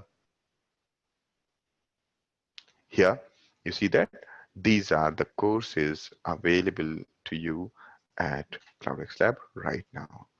Okay, so you can take a look at that, and Scala, Python, whatever you want to learn, you can learn. Similarly, if you type Scala here, right, you see Scala prompt. This is your program in Scala. You see that? This is your first program in Scala. So, all right. So now, for Java, you can't really do that. You will have to create a program, compile it, and run it. But for Python and Scala, it's really quick, and you can get things done. All right. So those who are looking for the login on CloudX Lab, you can just sign up, and you'll get the account. All right. It's free. You can just scroll down to the point where there is a lab, and you'll get that. A point from Abhishek is that better to know a little bit Java to understand Scala. Not really, not really. I wouldn't really suggest you to get blocked in that way. Okay, my personal suggestion is that just start with Scala. In case you get stuck, like certain concept, you can take a look at Java later. But important part is just get started with Scala. All right, in case you want to. Our question is, will you explain the functional relationship between Apache, Hadoop, Scala, and Spark? So Hadoop is a software and Scala is a programming language. Hadoop is a distributed software. Scala is a programming language. Spark and Hadoop basically are competitor in some ways, and I'm going to talk about these things towards the end. All right, wonderful set of questions. So moving ahead. All right. Um, a question from Debasis is there some special topics for Spark perspective learning? So yes, I'm going to discuss those parts after today's session. Okay. Question from Debasis is that do we need to learn entire Scala, or there is some special topics for Spark learning? I'm going to cover Scala in this course. Okay. First session is going to be on Scala. Okay. All right. So before continuing, let's take a quick break for 10 minutes. Okay, 10 minutes. Great set of questions. So we'll be back by what time? Back by 9:47 p.m. IST. Please post the time in your time zone. Okay.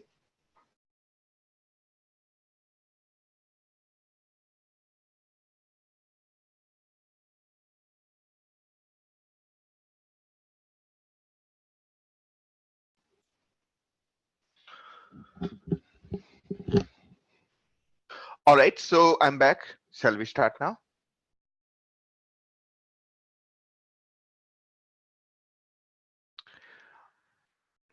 All right, great. Question from Kalyan. There are a few things. If you have questions, I'm not able to go back to the chat and take a look at your questions. If your questions are pending, please ask using Q&A window. All right, so moving ahead. So if you have to count just the vowels in 1 petabyte data every day, do you need distributed system? So some of you have answered it very beautifully in this session. Let me go back.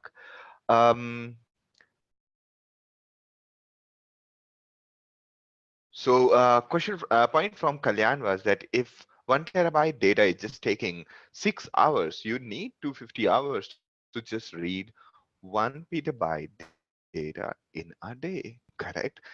Very good way of reasoning. Thank you, Kalyan. And yes, others also, you have very good, given the good answers. So yes, that's exactly the reason that if you have 1 petabyte data, you really cannot you really cannot get it done without distributed computing. All right, you cannot read or even doing as simple a computing as counting just the vowels in 1 petabyte data. Even this simple processing, you cannot get it done using the normal systems. You would require distributed system. Okay, now why are we talking about big data? Because the data has been increasing since the day the internet came into play. This diagram is a pretty old diagram. It shows that the digital storage has been expanding exponentially, right? Why is it happening so? Because the devices and connectivity both have become faster and more available. Devices on one hand have become cheaper, faster, and smaller. Similarly, the connectivity also has become cheaper, faster, and more available. And because of this, more connectivity, more devices, and hence more data and more possibilities, and therefore more applications, more use cases. The these two things have changed the way people worked, people lived, and and more possibilities of software actually changes the human behavior, right? The way there are social networks, there are so many softwares around, and so on. The fact that today I'm able to teach people globally sitting in Bangalore in India is a remarkable thing. And today, and that's basically the one of the primary things about connectivity and the devices, right? So because of these two things, a lot of innovations happen on the application side so that people can use it and come up with creative use cases, creative solutions to their problems by the way of softwares. Now, when we keep on saying again and again the computing, let me just describe what it means by computing. When you think about a computer, you should think about these four components. The first one is CPU. When we talk about CPU is the primary component of the computer. It reads the data from the memory or from registers or wherever. So it reads the data from the memory and takes the instruction from the memory and does that work and so on. So that's the CPU. The number of instructions it can read and execute in a second is called its speed or the frequency, and that's what we say 1 gigahertz processor or 2 gigahertz processor and so on, right? The second is RAM. RAM is essentially the random access memory.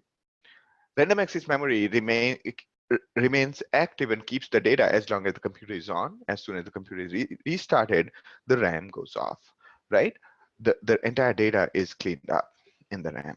So that's basically the RAM. RAM is the one that where we load the data and then the processor processes it. And of course, processor can also read the data from the disk. Now, the second thing is the permanent storage. Permanent as in durable storage. Even when computer is restarted, it remains there until it is deleted or the disk or the storage is corrupted. So those are called disk drives. Okay, there are two kinds of disk drives. One is called HDD, which is hard disk drive, which is basically a magnetic one. And second one is solid state drive, which is extremely faster but costly, right? And the fourth one is the network. The network, people did not think of a computer as part of the computer, but today almost everything requires a network, and it has become the integral part of the computing.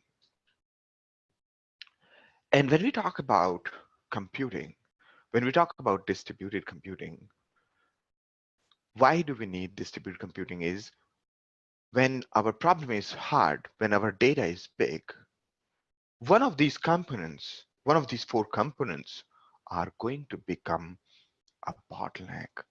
They're going to become such a bottleneck that that we would need many computers to solve our problem, right?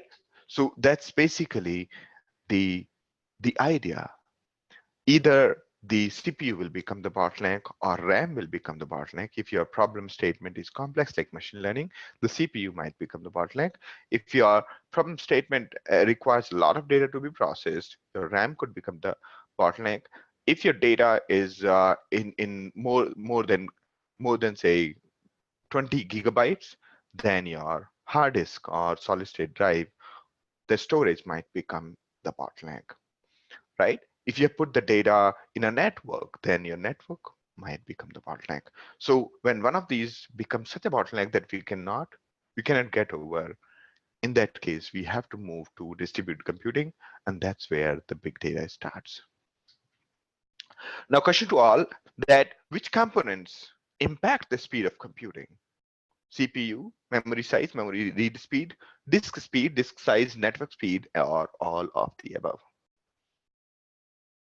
That's right, all of the above. All of these parts impact the speed of computing. Now, in e-commerce, we have recommendations. Now, good question is, why such a pain? Why are we taking so much a pain? Why does the data matter to us? Are there any applications of having huge data? Why can't we just drop the old data and keep only the fresh data? Okay, why are we doing that? In case we need to look at the data, we can just sample the data and just look at the sample of the data. Why are we so worried about processing humongous data, right? Now, there are many use cases.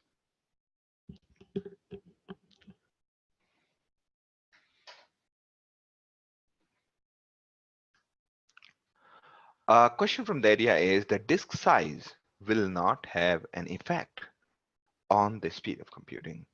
All right, let me describe this. The disk size, why will it not have impact on speed of computing, right? So if your disk size is smaller, you can store small data here.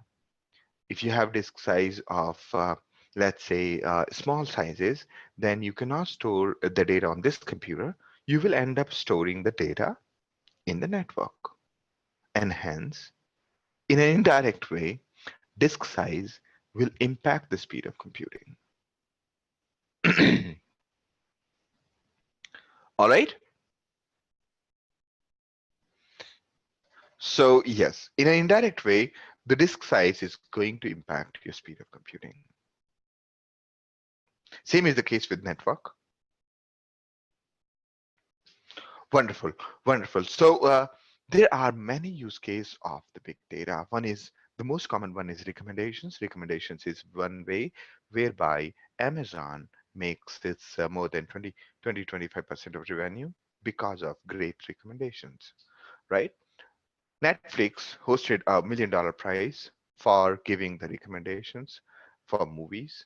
And because of the great recommendations, people are hooked to the Netflix also. So the recommendations for movies or the product is a great reason for people to stay with these companies. Because suddenly these suggestions are what make people hooked to a website. Now, what gives a great recommendation? Smaller data or bigger data? If you have small information about your users, will you get better recommendations? Or if you have more information about your users, you can give better recommendations. Yes?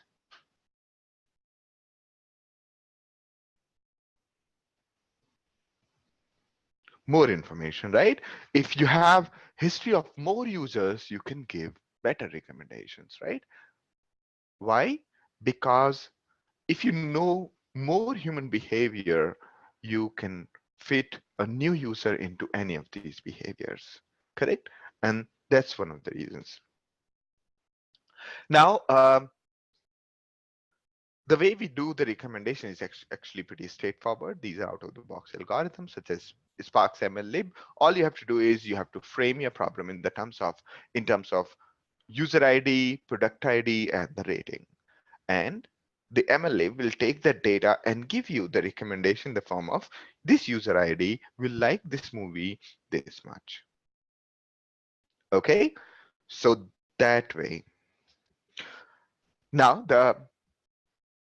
The second use case, the second use case I want to highlight is the A/B testing. What is A/B testing? This is started with the drugs, the testing of the drugs, whether a drug is working or not. And we basically give some of the patients we give the real drug, and some we just give the pacifier. They even don't know that they are not given the drug. So we basically test whether a drug is working or not working by giving it to animals or people and so on, and see the impact. And that's has been the drug testing mechanisms. Now the same A/B testing, A versus B, or we can say control versus treatment. Okay, so control versus treatment is something that has been going on for quite some time in pharma industry, but in e-commerce, A/B testing is being used for almost everything. As I was in Amazon, even the buy now button that you see there, the color of the buy now button has been based on the user's behavior, how many users clicked on a particular button. All right. So what they found that the current color of the buy now is the one that gives them maximum sales, and therefore they kept it. And they found it using the A/B testing. Now, in this example, what we are trying to show is that there are 50% of the visitors, they are shown the red color, while 50% of the visitors are shown the variation that has the green color.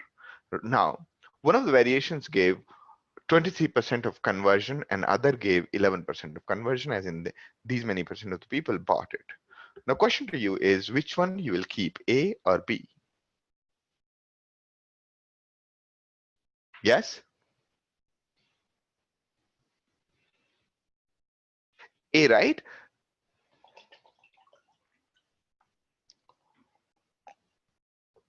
Because A is giving us better conversions. Conversion means the users are buying more, right? Peter?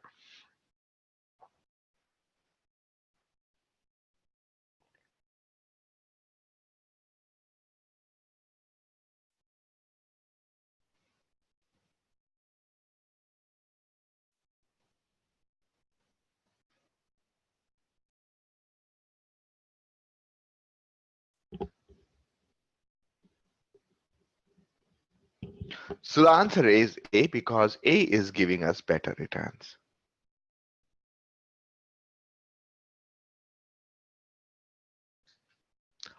All right.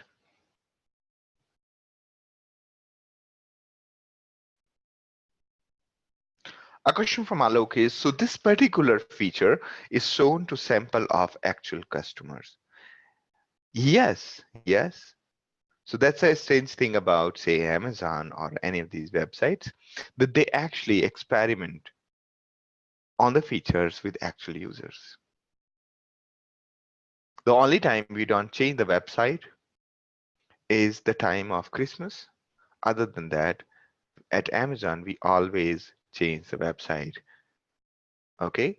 Even today, if you take a look at the Amazon website, if you open it from different users' website, you will find that the interface is different for all the users.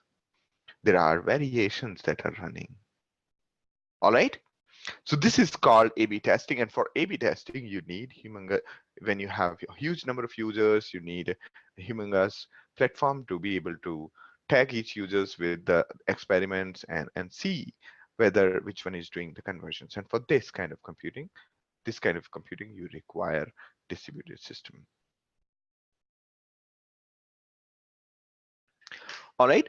A question from Abhishek is that, so generally, how long does the testing happens and how many customers' opinion is taken? In case of Amazon, we are pretty lucky because 1% customer is huge and so on, right? So we generally just take a look at the 24 hours and then observe. And the more important than the number of users is the diversity of the users. Okay, it should not happen that for the same reason we gave the same variation. We should observe the behavior of the users in a diverse way. Okay, and so on. So it all depends on how many users are coming and how many are sufficient for you to know which one is working and which one is not working, right? So there's something called hypothesis testing, meaning that there's something seriously going on, only then the 23% conversion has happened, right? Therefore, you need at least some amount, like minimum of say 1,000 visitors or say 5,000 visitors in order to have this kind of answer, right? In case you are showing it to only selected users from a geography, from a gender, you might be misled into thinking that your system is working well because maybe they, this is good only for that particular group. So you have to randomize and give that. Question is from Delia, is there also GUI from Germany and US? That's yes, that's true. That is anyway a different software. Okay. There's anyway a different software. We had a different, entirely different software for India and the US and Germany, as well as we had entirely different software for the for this for China. Okay, so software is in the content, that the template is different. Entirely template is different in case of the countries, and but the testing frameworks and all these are right are across the systems.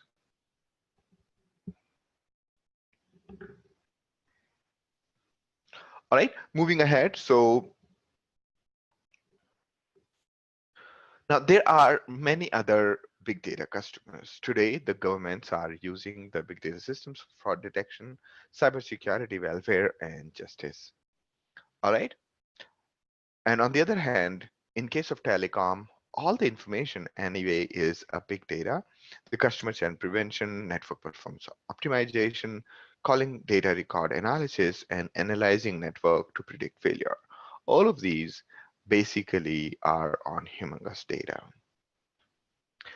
Similarly, healthcare and life sciences. In healthcare, the health information exchange, gene sequencing, healthcare improvements, and drug safety, all of those are on humongous data, right?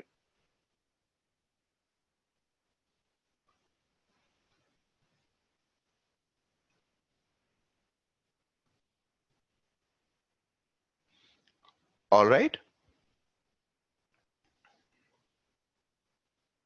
So question from Abhishek is, does the color of the button buy now or add to cart really matter? It must be the bank balance of the customer which matters to get good sales. You'll be amazed to know that it matters. Okay.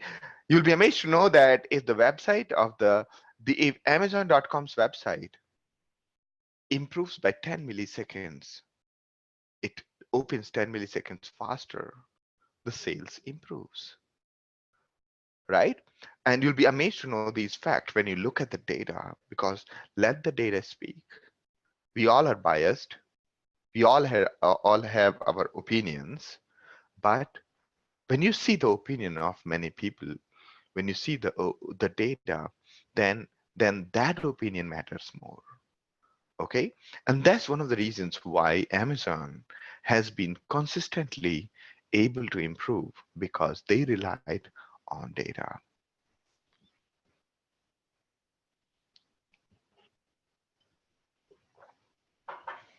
All right.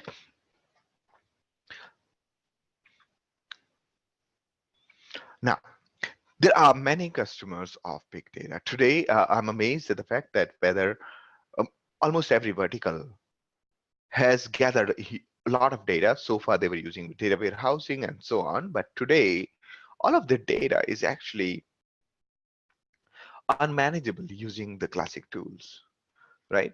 And therefore, almost every industry is moving to big data. They're moving to the distributed computing so that they can utilize multiple computers in order to solve their problems, because they could not solve their existing problems using the databases, right? So when we say existing tools, we always talk about, say, databases or file systems which are non-distributed. All right.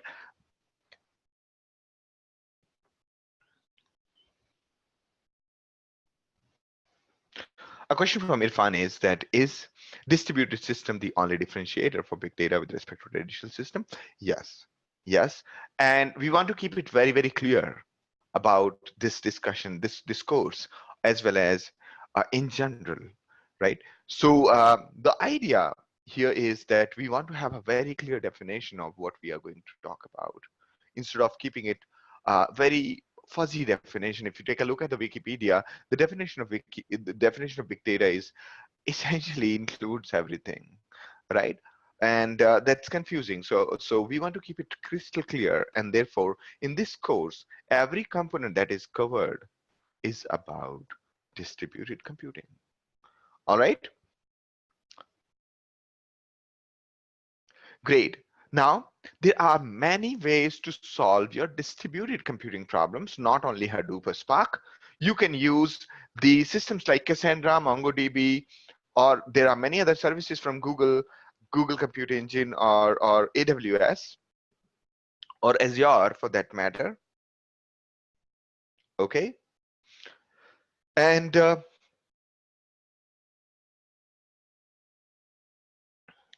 but out of these, while Cassandra and MongoDB is good for storing the data in certain form, for storing unstructured data, none of these work so well, right? And the best case for unstructured, structured, or semi-structured, or all kinds of processing, like complexity-wise, if you are doing machine learning, you're doing analytics, you're doing visualization, for all of those needs, the best combination is Hadoop and Spark. Okay, the best combination is the Hadoop and Spark combination.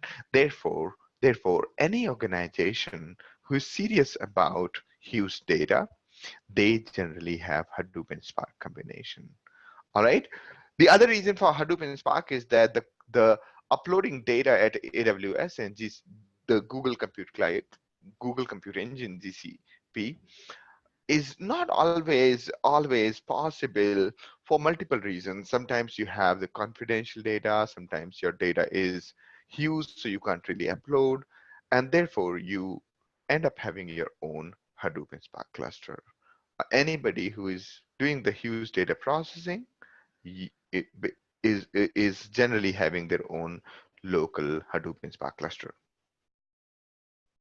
Okay, so out of these, we are going to focus on this. This part we have already covered. We'll be starting the Spark part from in this course that is going on now. All right. Quickly, I want to go over Hadoop very quickly, although it's not really required for Spark course. And in case it's required, I'll just go over those parts very quickly. And I want to just define it so that everybody is on the same page. Hadoop was created by doc cutting from Yahoo, and it was built for Nuts search engine project. They were trying to build a search engine like Google, and they were finding it hard. And at the same time, Google published those 3 papers, and based on that, Mike Cafarella and Doc Cutting implemented those 3 papers published by Google. Papers as in they gave out the detail as how Google built their internal file system and other systems. And Doc Cutting and Mike Cafarella basically took the inspiration from there and built the Hadoop. Hadoop had these 3 components: one file system, other processing engine, and third one was the data store like SQL, right? This was named after the tile elephant. It is an open source under the license called Apache. Apache is the most liberal license. I really like Apache personally, and with respect to the license, therefore it became really popular. It's powerful as well as supported. It's a framework to handle big data, all the components. As the Hadoop became popular, many components became the umbrella. It itself became the umbrella term, just like Apache. So it became Apache Hadoop umbrella, under which every component that is under Hadoop umbrella is distributed, scalable, and reliable. And Hadoop is written in Java, so It doesn't matter though, but Hadoop can run almost on every operating system, whether it's Windows or whether it's the Linux or Unix or Solaris. All right, so this is Hadoop. Very quickly, there are multiple Hadoop distributions. One was Hortonworks, also called as HDP, which includes Hadoop and Spark. And there is something called Ambari, which is for provisioning and is also a workbench. There is another company called Cloudera, which also has the Hadoop and Spark.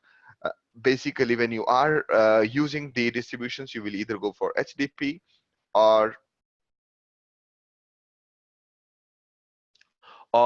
you will go for Cloudera. Good part is that now both of the companies have merged, and the distributions have also been merged.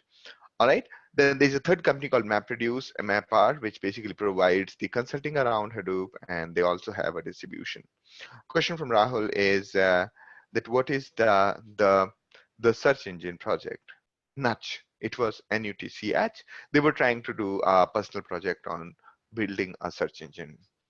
All right. So yeah.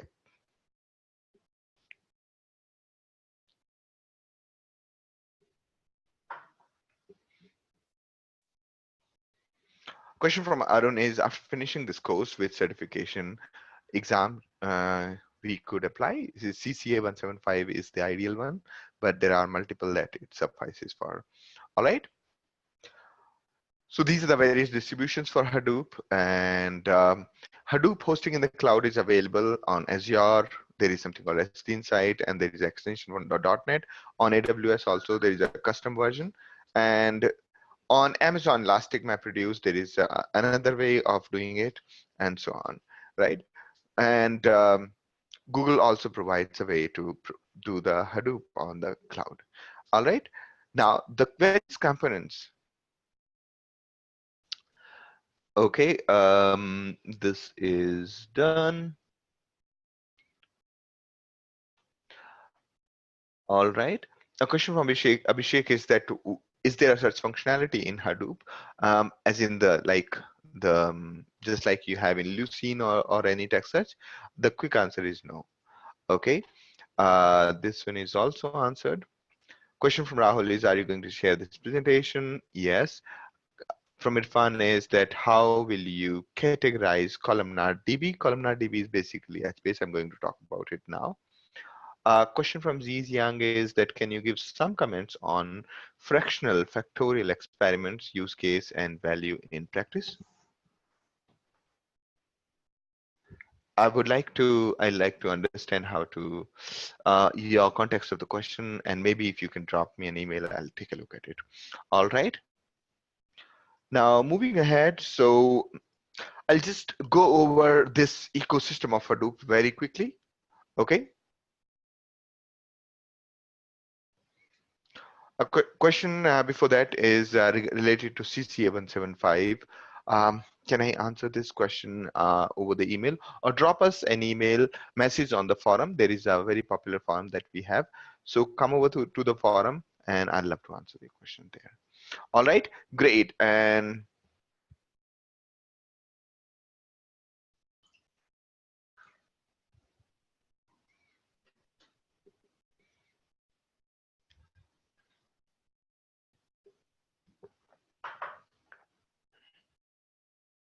all right, so now let's get started. Now, this is the ecosystem of components in Hadoop. There are so many components. So I'll just want to walk you over these components. First of all is the coordinator. That's called Zookeeper. Zookeeper is a very simple coordinator, just like you can think of it like a tiny storage which is accessible from everywhere, and you can write the data to Zookeeper. Just like you have a whiteboard in a sales office, which is used for coordination between various sales executives, that I'm pursuing this customer, I'm pursuing that customer, and so on. Similar to that, we have Zookeeper, which is used by almost every service for coordination, right? Now there is something called file system. When you have petabytes to store, you can utilize hundreds of computers to share their storage, just like BitTorrent. And we break the files, we distribute onto the network. So that's called Hadoop distributed file system. It's basically a place where you can create folders and files, right? And you can take a look at, say, if you go into CloudX Lab, you will see the something called Hue, okay? You will see something called a Hue here, and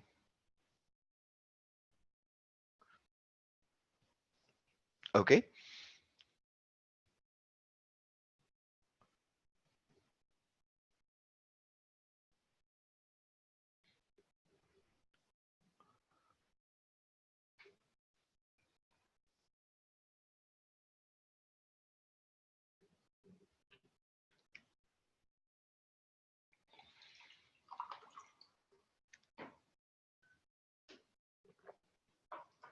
Okay, let it open.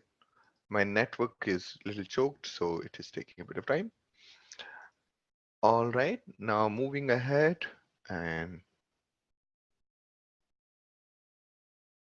that's right, Abhishek.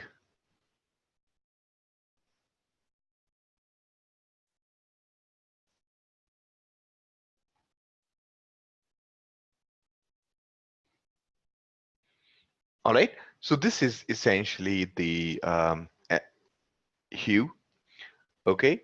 And there is a, I'll just log out from here. I'll log you into my own account.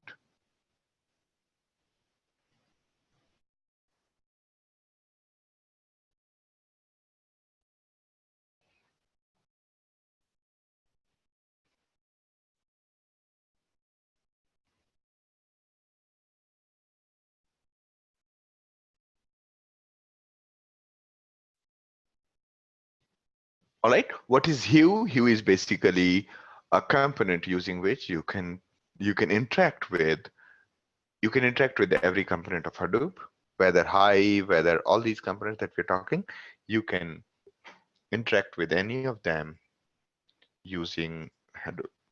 All right, just make it full screen, and okay. So we're talking about, so there is Zookeeper. Zookeeper is basically a service, okay? In the whole Hadoop ecosystem, every component that you see, except for say Pig or Mahat, all these components are services. What are the services? There are two kinds of programs that we generally interact with. One kind of program, basically, you just run them and it gives you the output, and then the process stops, correct? That is called batch processes. The other kind of program that you see in here or anywhere are like services, like email service in the background. It keeps running by itself, right? So most of these components are actually services. Like for example, the Zookeeper is a service. It provides a way to connect to it over the API, using the network service. We talk to the Zookeeper and ask it to create create the data and delete the data or update the data, right? This is good only for storing tiny amount of information, but it is very, very powerful, very, very fast. Okay, here.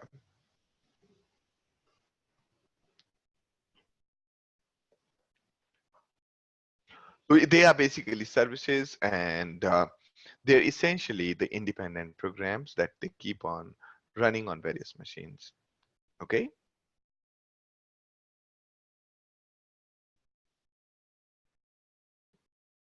All right.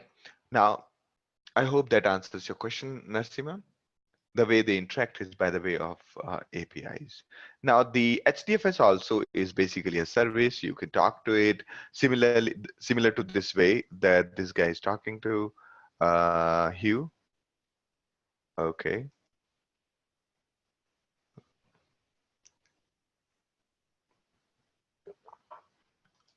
Okay, so you can see that these are the folders, right? And this is the file and so on. So this is basically my home directory in HDFS, Hadoop Distributed File System, meaning some of the files are going to be on one computer, some of the files are going to be on another, and so on. And that's why it's basically the distributed system. You don't have to know where exactly this folder is, where you don't exactly need to know. There could be thousands of computers serving this file system. All right, that's the magic about Hadoop distributed file system. So Hadoop distributed file system is the base for everyone, right? And on top of Hadoop distributed file system, other components of Hadoop are standing. The first one is Yarn. Yarn means yet another resource negotiator. That's basically like an operating system on which anything you can run. Then there is something called Mapreduce. Mapreduce is basically like a program that can sort the data in the network of Hadoop, right? Using multiple computers, using MapReduce, we can sort humongous data. Sort means order the data, as well as we can do the processing. Okay. And there is something called Spark. We're going to talk about it very soon. Now, a number of times our work cannot be fulfilled just by the file system, right? You need a table, you need to delete records, delete cell, update cell, and so on, right? In that case, you use HBase. HBase is like a data store, right? Then there is Hive. Since we cannot keep writing for every small thing MapReduces, we need a SQL kind of interface. So we write SQL, this Hive converts that SQL into MapReduce, and MapReduce executes it on Yarn. Okay, so that's the way we talk to Hive. We give it the query like SQL, like database SQL query. So we say that give me this data ordered by that. Now Hive will go to MapReduce or talk to MapReduce, ask, and MapReduce will ask Yarn to execute things, and so on. Then, similar to Hive, there was Pig Latin, which came up with its own SQL kind of language, but it is obsoleted and is no longer needed. But in case you want to know about it, we have a self-paced tutorial. Now, there was something called Mahat. Mahat was basically a bunch of algorithms, or you can say library of algorithms for machine learning. Now, there is something called Uzi, which is a workflow engine, using which you can build large projects. Because when you are building a larger projects in the big data domain, what you have to do is um, you have to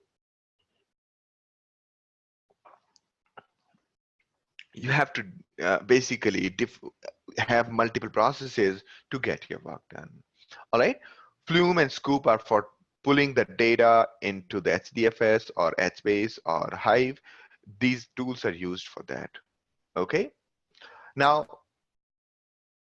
question from Arun is that could you please show from web console where these components are stored? I'll say that you should take a quick look here.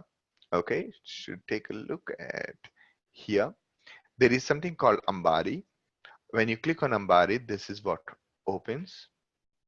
Okay, when you have right, when you go to my lab, you will see Ambari. I'm just logging into the admin account, just show you all the services. Okay, using Ambari, we have installed the whole cluster. You can also install the whole cluster using Ambari. Okay, so using Ambari, you can take a look at where is each service installed. You can also log in into your account and open the Ambari server, and you can see that. Let's take a look at what we talked about, HDFS. HDFS has two kinds of services, name node and data nodes. If you want to find out where is HDFS installed, this is the IP address. You can see that this is the IP address and so on. On this IP address, there are these many other services running and so on. All right.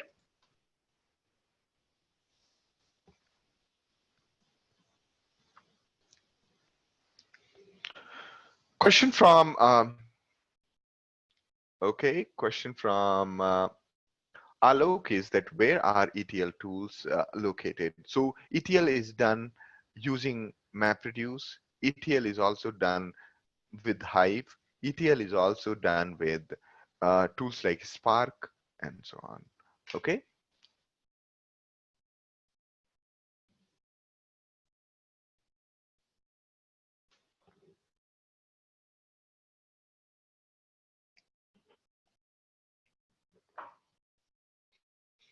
All right.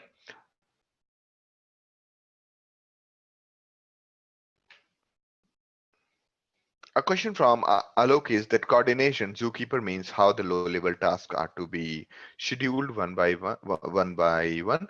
Not really, not really, not really. So what is this guy doing here is that people need to discover each other, right? Like HBase need to discover somebody else and so on. To discover each other, they all inform Zookeeper, like the gatekeeper, that hey, I am available, I'm available, I'm available, and others can discover them. Okay, so you can see in first chapter of our course that how to use Zookeeper, and you'll get a fair amount of idea. All right, now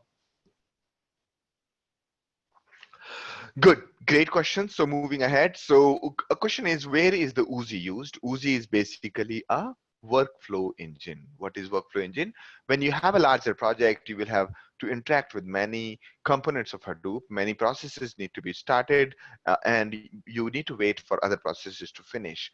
And for that, for that, we use Uzi. Let me just show you an example. Let's say you are trying to build a recommendation engine. As we talked earlier, that we have gathered the web, gathered the web logs, right?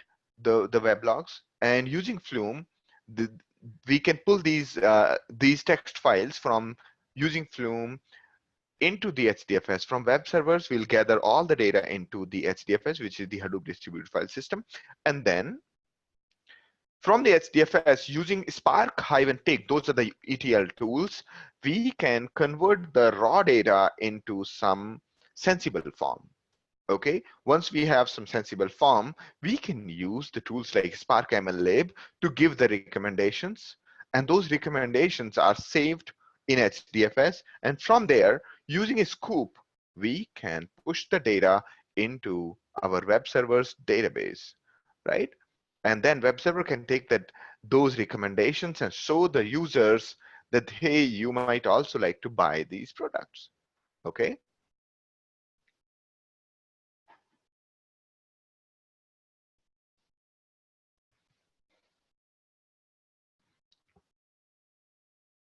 Spark MLlib, we will be going through these examples of recommendation engine when we talk about Spark MLlib and so on.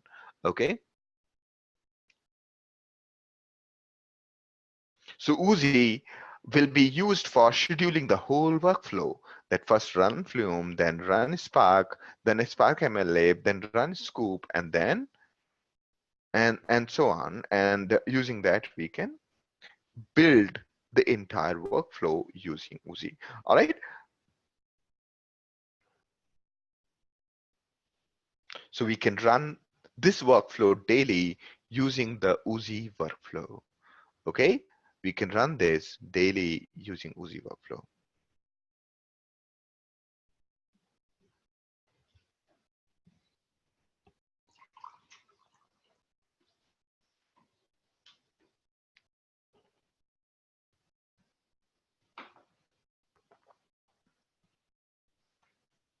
All right.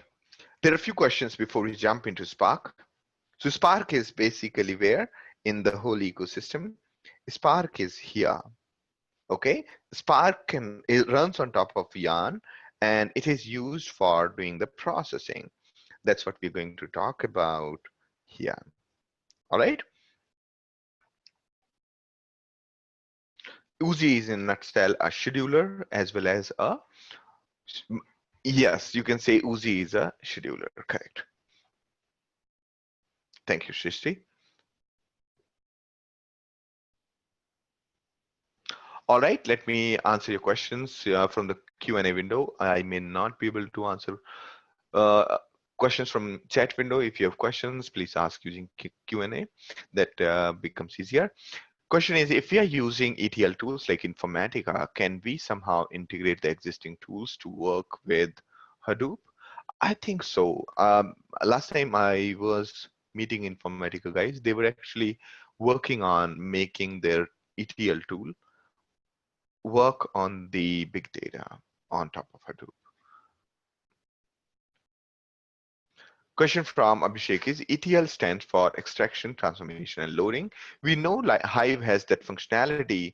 Does that mean Hive can do all these three or any more tools required with Hive? Sometimes when the data is really badly structured, writing a SQL query to structure it becomes really hard, and therefore the systems like Apache Spark are required. All right. Question from Arun is, so Spark MLA will be part of the course? Yes, we will be covering one or two examples of that. Question from Emmanuel is, so basically HDFS acts as a data pipeline between various components, is it? So HDFS acts like a file system, the way we have our computer, we have the folder and files, right? The operating system also stores the data in those files and so on. Similarly, the HDFS also acts like a storage, right? So in this context, yes, that's right. Thank you for that point, Emmanuel. So yes, in this context, you see, uh, the Spark is saving the data back in HDFS, and then MLlib is reading from HDFS. So HDFS is like a connector in between.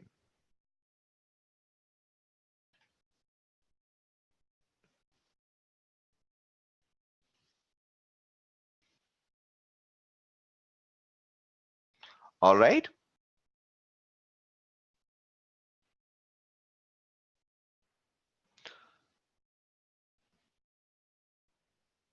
A question from Arun is all the work that can be done with MapReduce can be done with Spark? That's right. Are these components complementing each other, or are they mutually exclusive while working? So they are complementing each other, and they are also mutually exclusive. The only difference is between Hadoop MapReduce and Spark, because Spark is essentially the replacement for Hadoop MapReduce. I mean, if I can run Hive query, can I use Spark to process it as ETL, then MapReduce? That's right. If you have written already, created Hive tables, created Hive query, you can execute those on Spark rather than MapReduce. Good questions. Moving ahead. Question from Sonal is, Informatica does not have the plugins to integrate with Hadoop. SAP BODS is used for it. All right. Thank you, Sonal, for letting us know that. Okay, so all right. But last time, I'm not. I'm talking about say 2012 when I met the people. They were, working on that part. I met one of the architects. They were trying to do something. Okay. Question from Abhishek is, in case Hive cannot handle everything in ETL, which other components are supportive? You can use MapReduce, you can use the Spark, you can use maybe Pig. Okay. Question from Prakash is that is Flume outdated? Not really. Flume is not outdated. Flume is a continuous pump. Using Flume, we pump the data from everywhere into HDFS, and it is going to stay there. Is Spark having all the functionality of Flume? No. Spark is only having the functionalities of Hadoop MapReduce, as well as Hive, as well as Mahat. Okay, so let me walk you through what is Spark, and that'll give you a good picture. All right, so Spark is basically a fast and general engine for large-scale data processing. It helps you do the data processing. What does it mean by data processing?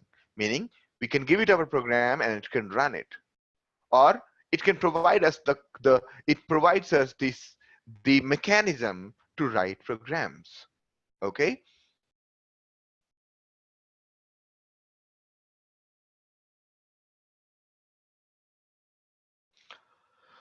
All right. So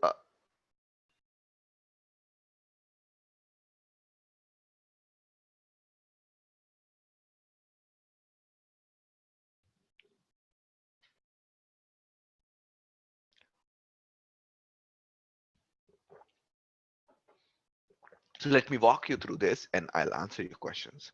Okay, so Spark is basically really fast MapReduce.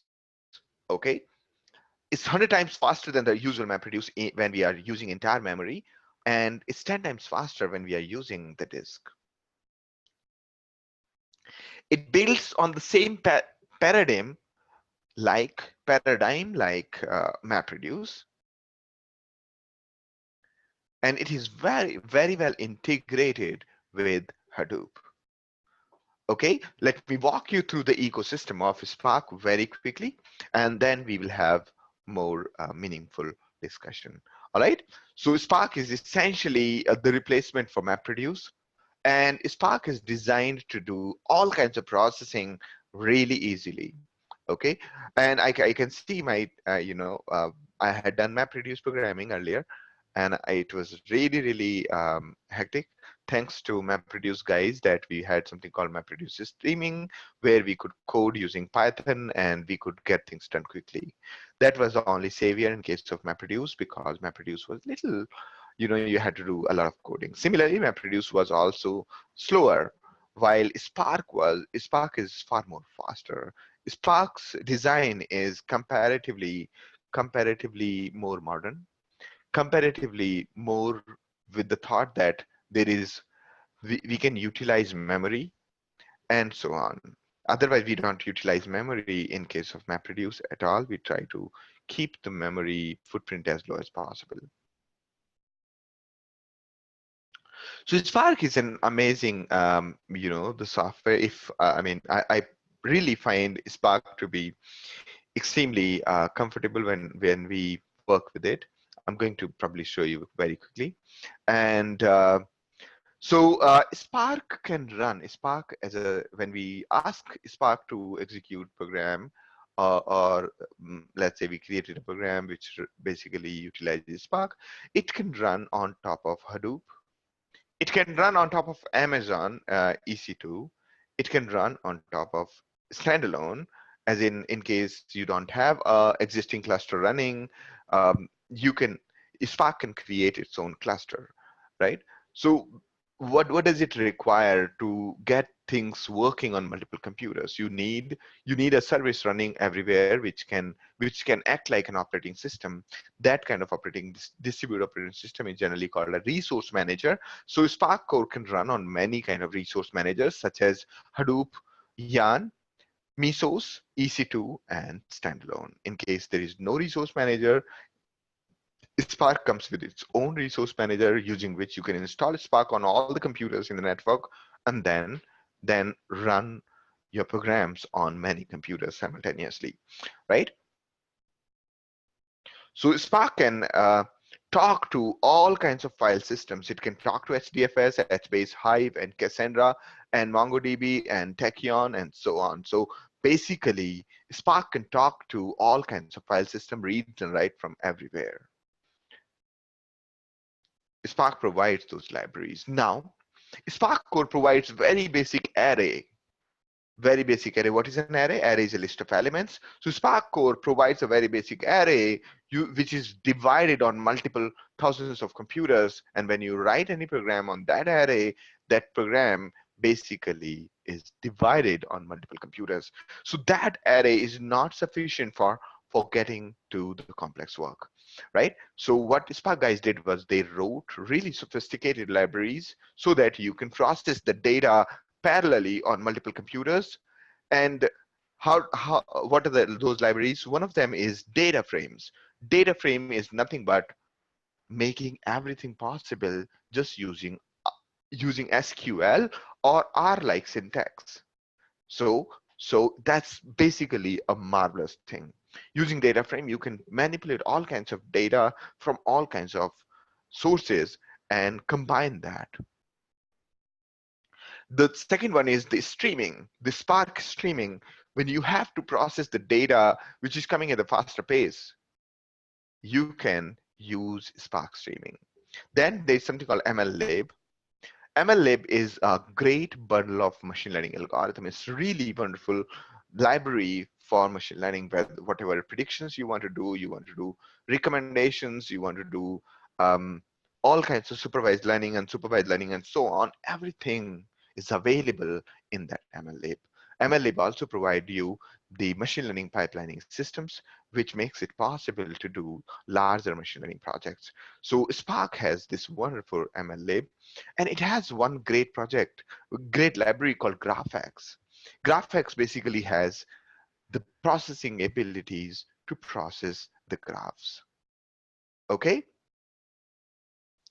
So instead of you writing the code in Scala, Python, or so, you can write the code in SQL and get it done through data frames, right? Similarly, if you want to have a continuous system which is running forever, you can write the Spark streaming. And if you want to do machine learning on Spark on a larger scale, let's say you have few terabyte data and you want to generate some recommendation or something, you cannot really use any of the other libraries. Spark will be the one that you can use.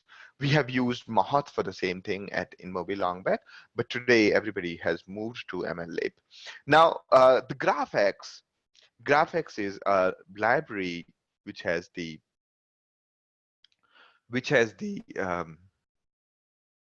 ability to give you the ability to process the graphs, right? What is graph? Like Facebook graph and so on. When they are humongous graphs and you want to process them, you can use the GraphX. All right, now the greatest part about Spark. You as a user can talk to Spark using SQL, R, Java, Python, Scala, right? All of this from Spark. I'll just show you how to get started with Spark. You can either use something called Notebook. I'm going to just, let's say, here type Spark shell. Spark shell opens the Spark, okay, on the Scala. This is basically going to open a Scala shell on which we can, with which we can interact with the Spark, right? So we could say, let's say where x equals sc.text file. I'm just reading the data from our Hdfs. In this is the place where Hdfs contains our data. All right. So I'm just reading this from Hdfs. Let's just take a look at say 10 record from this file. So you can see that this text file, it has read, and we could do all kinds of processing on top of it. All right. So this is how we interacted from the Spark shell. Okay. So let me just increase the font so that everybody can see it. Now you can say x.take, good. And what command did we run? We ran Spark shell. So this is our first program that we used. So you can actually quickly get to working with all of these tools at CloudX Lab. Okay, so I'm just launching PySpark. PySpark is if you want to talk to Spark using Python, you can use PySpark, right? And same code, right? Same code we could write here. Okay, how to write? Just to take this part and copy paste. So you can see that this is Scala, and this is Python. Okay, this is Python.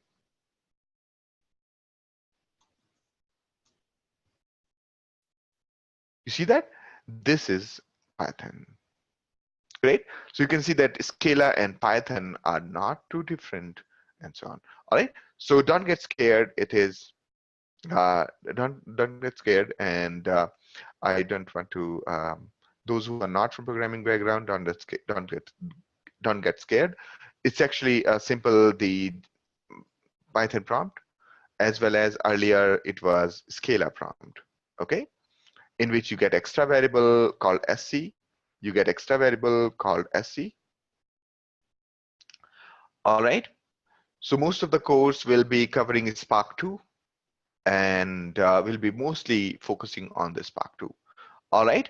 So you just saw that we interacted with Spark using Scala, using Python.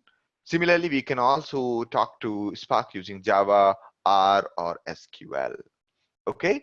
So basically, this is the Spark architecture. Spark does not provide any kind of storage. Spark does not have any kind of storage. Instead, Spark is basically a way to process the data is stored anywhere, whether the data is in Hive, data is in Hdfs, the data is in the HBase, data is in Cassandra, data is in Kafka, and so on. Wherever is your data, you can access from Spark and process the data using the distributed computing. All right. So, and there is one important part I want to talk to you about. Okay, so just be with me. I would like to answer your questions just after this. Okay.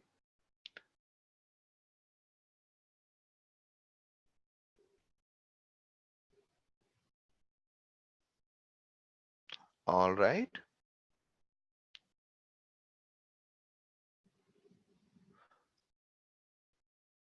Okay.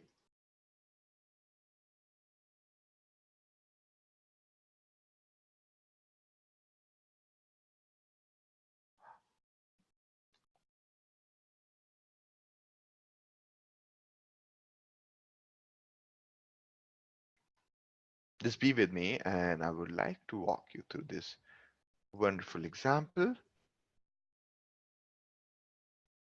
All right. So when you are building the predictions or you're building the analytics, right? Let's say you are building a machine learning solution or your team is building some kind of machine learning solution. The typical workflow is that you gather the data. For this, you need to know what is NoSQL, how to talk to databases, how to talk to HBase, how to talk to HDFS or Kafka, right? Either of them or some of them. When you are gathering data, that's the first step. So you first gather the data from all kinds of sources. For this, you need to know maybe Flume, you need to know these components. Then the next step is to clean the data. You either use Spark, you use Mapreduce, you use Hive or other systems to clean or make the data structured. Then after that, you do the basic analysis like find the average, find the standard deviation, find the minimum, find the maximum, group the data, and find the common buckets and so on. So you do the basic analysis, and for that you just need SQL. You can do Spark SQL, you can do Spark R, or you could do Hive. Now, once you are done with applying the Spark SQL or Hive, you will be using machine learning algorithm to do predictions, right? Finding the recommendations and so on. So using the machine learning algorithm is the next step. For that, you might need to know how to use Spark MLlib, how to use GraphX, how to use scikit-learn, or how to use R, right? Now, the next step is to, in case you reached here and it's working perfectly fine, next step is to optimize it in terms of the performance, in terms of the time it is taking to execute. For that, you will need to understand the TensorFlow, linear regression, algorithms, and so on, right?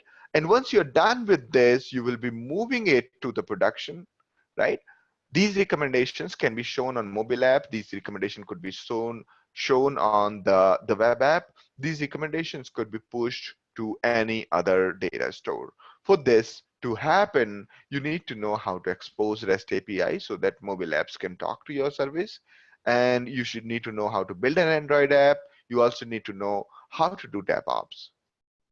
Okay, so this is the typical workflow, and typical workflow is this is basically what it means by typical workflow. I'll just copy paste it and here.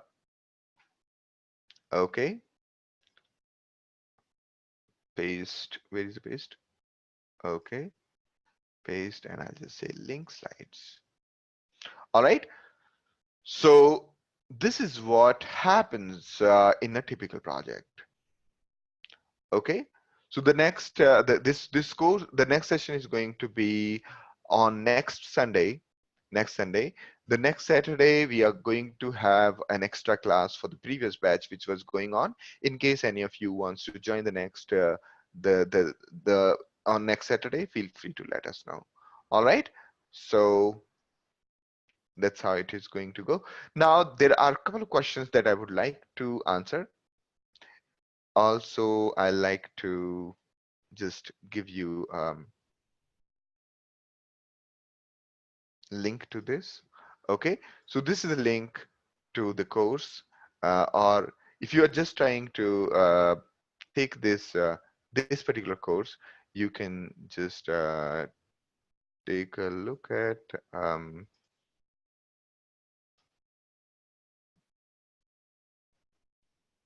so this is what is going to continue in case you are okay.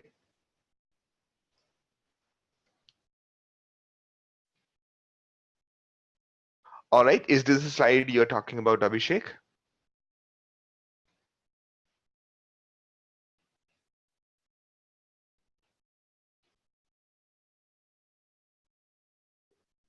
All right, I'll just keep it here while I answer your questions. Okay, let me just, all right, so, oh, this overflew because of we resized it. Okay, don't mind. I hope you're able to read it.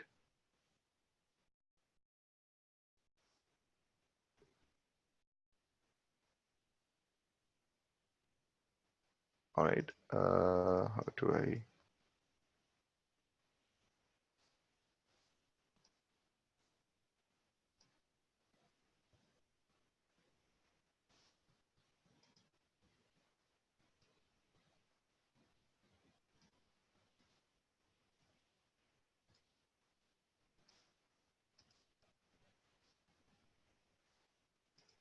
All right, I think this is good enough. Okay, so we'll do that. And all right, let it be here. I'll just answer your questions now. Okay, so I hope you got the perspective, and you also got the link to the course. And let me answer a question. So, question from a point from Emmanuel was, the Informatica has a big data edition that can run on Hadoop. All right, probably you can, Sonal and Emmanuel, you could discuss with the forum. I would also love to find out and contribute. And those who are interested in knowing where is the forum, you can just go to our website here, resources and forum. Okay.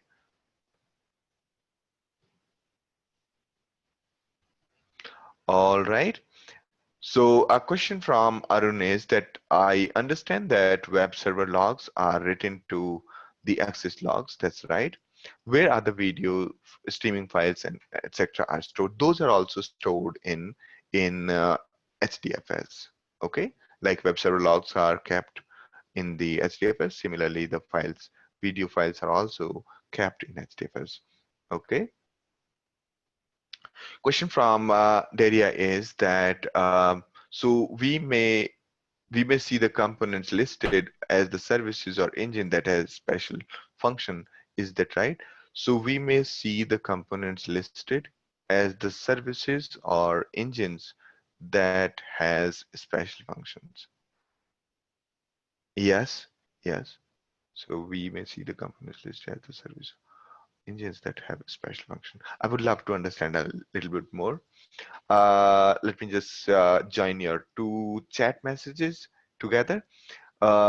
Scala, Python are the programming languages getting use of those components. Yes. So in these using these programming languages, Scala, Python, R, or Java, you can talk to Spark and take the advantage. You can interact with Spark with any of the programming languages. Is that your question? I think I lost the context. All right, a question from Irfan is that what is graph in the context of graphics? Let's say you have people's graph, like I'm having 500 friends, they are having further 500 friends, and so on. This, when you think about it, these all users will be connected with each other. Also, therefore, there'll be a graph between the people. That's the graph we're talking about. Most of the problems of the computer science can be solved by the way of graph. All right, a question from Yijiang is a side but important question is how to encourage the junior data scientists to appreciate the importance of doing these themselves, ETL, data engineering, data cleaning, data processing, model automation, etc. for final algorithm screening and model building. For example, some people would like to learn about PySpark or Sparkly, but not HDFS, NoSQL, etc. Is there a solution to this kind of healthy food desert preference? In my situation, some data scientists want data engineers to prepare and clean the data for them, but data engineers often don't know exactly what every data scientists need for every specific project. Thank you so much for this question. It's a very good question, and I personally have seen this. Okay, let me try to answer this question. This is a very important question. Question is that in an organization there are different kind of people, different kind of teammates, and there is basically this kind of hierarchical, or you could say that this is not my job, and so on, right? And there are data engineers or software engineers, and there are let's say data scientists. Now till today, till not today, till let's say 2008, data scientists thought that they just have to write things on the pen and paper. They never have to touch the computer, right? They will have to dictate to somebody. That was the older times. Soon enough, the engineers realized that it's not something that they can delegate, right? Most of the scientists are actually pretty good with programming, and therefore the data scientists basically were the ones having good hand on the programming. And soon enough, there was another problem that was occurring, is that on one hand, the data scientists say that, hey, we want go beyond here, below here, while the data engineers cannot go beyond here, right? Now this point, that overlapping point, is where people start failing, right? Things start failing. I have a personal experience on this. So I remember that in the beginning, when I joined in one of the project, I was responsible for the data engineering of the entire thing. Now the other researcher was taking care of optimizing the ML algorithm and so on. So he did that part, and when we pushed to the production, when we were moving to the production, what happened was that our model was taking a lot of memory, right? So the DevOps people, they threw our program away from the cluster, saying, hey, your recommendation engine cannot be run because you are consuming 4 GB of RAM. You should at most consume 200 MB. Now at this point of time, we were blaming each other, or we were thinking of blaming each other, and so on. We were kind of I was having this thing that, okay, he was having a mental block that he won't come back to this side, and I was not going to this side. So what I did was I went through his entire code and understood that, yeah, this is not something magical. It's just calling the APIs, and everybody can do that, right? So lucky for me that I had known the most of the ML algorithms upfront, so I was able to quickly look at it and figure out that these are the things that I know my data. I know that this data is already sorted, so I don't need to sort it. Therefore, we don't need that much memory, and I was able to cut down that memory. And that's a real issue, and that's exactly where most of the companies fail. They have data scientists, they have data engineers. The only challenge is that there's a huge disconnect between the two. My suggestion to everybody, whether data scientist or machine learning engineer or data engineer or software engineer, is that own the entire piece. Own the entire piece. Have the knowledge of every component. Maybe you are not skilled in every component, but you can have the knowledge of every component. Also, you may not practice everything, but you should know what is what, so that the fear of unknown things is far more than the actual problem. So my suggestion always to people is that know the entire process, know what is going on from end to end. And since that time when I was doing long back that we let all the engineers also know how to do machine learning. That's the thing that we were doing it in Mobi also. Um, that point of time, it found people found it very strange, and most of the engineers said that we are not supposed to be doing machine learning. I said let's just solve the problem. We'll talk about the rules later. And a good part is that Amazon now realized that that is the truth. So today, Amazon has set the entire engineering teams to learn machine learning. Okay, so both the parts are basically, the roles are very overlapping, and my strong suggestion to everybody is know the tools, know what they do. Maybe you are not very skilled at it, but having the knowledge is very important. I hope I answered your question.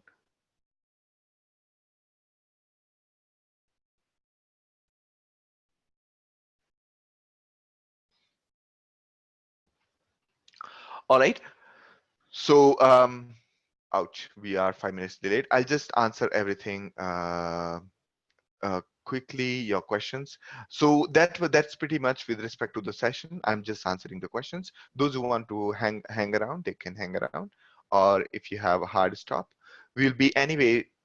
We are anyway recording all of these, so the recording will be shared with all of you, and you will get the email. All right. So if you want to go, I mean, if you want to just hang around and ask questions, please keep asking questions. I would love to answer. All right.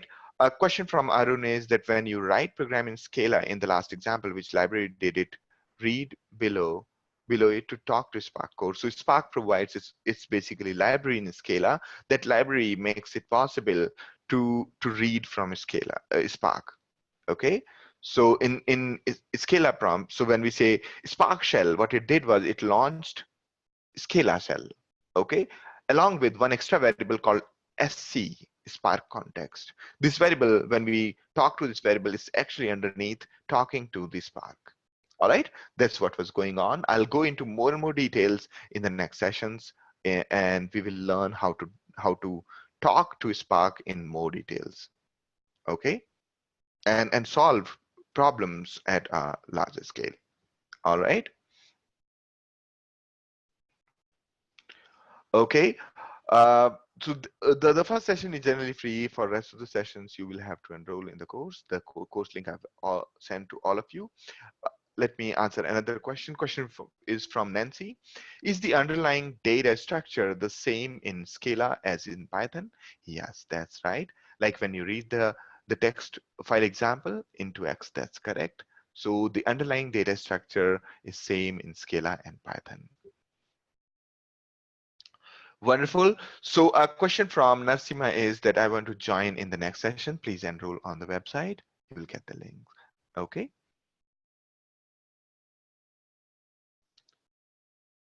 A question from Arun is, I want to send the screenshot of SSH issue to CloudX Lab.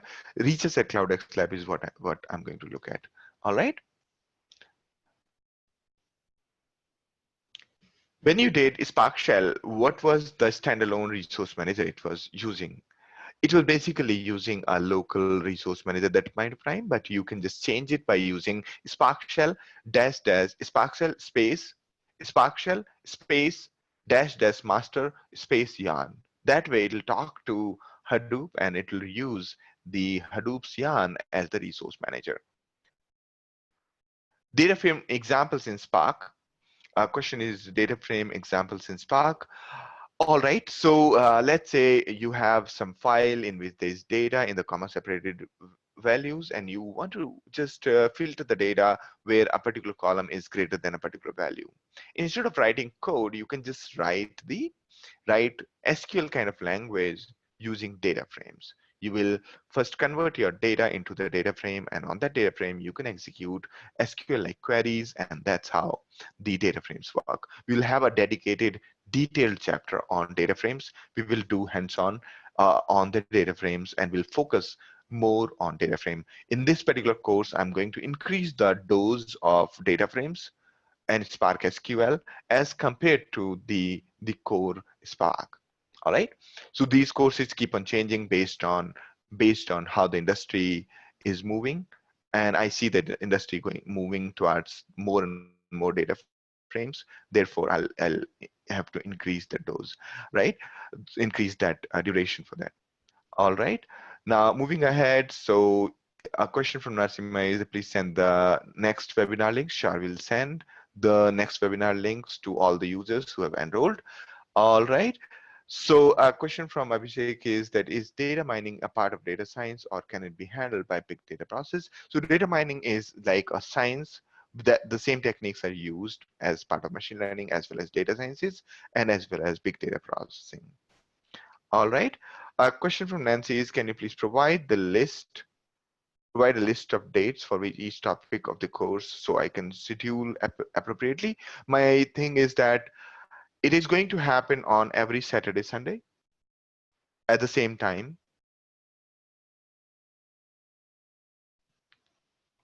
Yes, the only exception is next Saturday, we have an overflow from the previous batch. So next Saturday, we are going to take that session and then continue the Spark course. Okay.